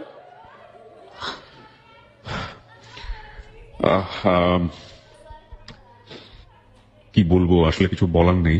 এবং আমি জব সার্চ করছি, কিন্তু যতক্ষণ না হচ্ছে ততক্ষণ আমি কিভাবে চলবে সেটাও আমি জানি না। আপনার এই মুহূর্তে একটা জব দরকার, যে কোনো ভাবেই হোক, 1। আর 2 নম্বর হচ্ছে আপনার একটা আইনি সংস্থার যিনি আপনাকে বিনা অর্থে সাহায্য করতে পারেন, ইনিশিয়াল স্টেজে সেরকম একজন মানুষ দরকার। হ্যাঁ, এখন হচ্ছে যে আমি শুধু আমার দেনমোহর আর খরপোশের টাকাই আদায় করতে চাই না, যেহেতু আমাকে এত হ্যারাসমেন্ট করা হয়েছে, আমাকে যখন এত কষ্টই দিচ্ছে, এখন আমি আমার হাজবেন্ড যে ছিল তপুরকে শাস্তিও দিতে চাই। আমার সাথে সে কেন প্রতারণা করলো, আমাকে কেন ঠকালো, ওর আগে একটা ওয়াইফ আছে এটা না জানিয়ে কেন আমাকে বিয়ে করলো। ওকে প্রিয় শ্রোতা, আপনারা পুরো কেসটা এখানে শুনেছেন। আমরা যেটা করতে পারি, আমরা পুরো জিনিসটা উপস্থাপন করেছি এখানে। আমি বিশ্বাস করি যে এখানে অসংখ্য লয়ার যারা আছেন তারা শুনেছেন, এবং একই সাথে আমিও এটা বিলিভ করি যে এই যে মেয়েটি এখানে এসছে, যার ইকোনমিক স্ট্যাটাসটি আপনারা জানেন এবং যার এডুকেশনাল স্ট্যাটাসটা আপনারা শুনেছেন, ও ভালো স্টুডেন্ট ছিল না সেটা বলবো না আমি, বরং ওর জীবনের যে প্যারাডাইম সেখানে অনেক ধরনের ব্যাপার আছে, কিন্তু ও একটা নিজেকে উপস্থাপন করার মতো, একটা ভালো অর্গানাইজেশনে কাজ করার মতো যোগ্য। সবকিছু মিলিয়ে ও হচ্ছে আমাদের বোন, এবং আমি মনে করি ওর পৃথিবীতে সুন্দরভাবে বেঁচে থাকার অধিকার আছে। আমি আজকে যে কাজটি করতে পারি বা আমার টিম যে কাজটি করতে পারে সেই কাজটা আমি করে ফেলেছি।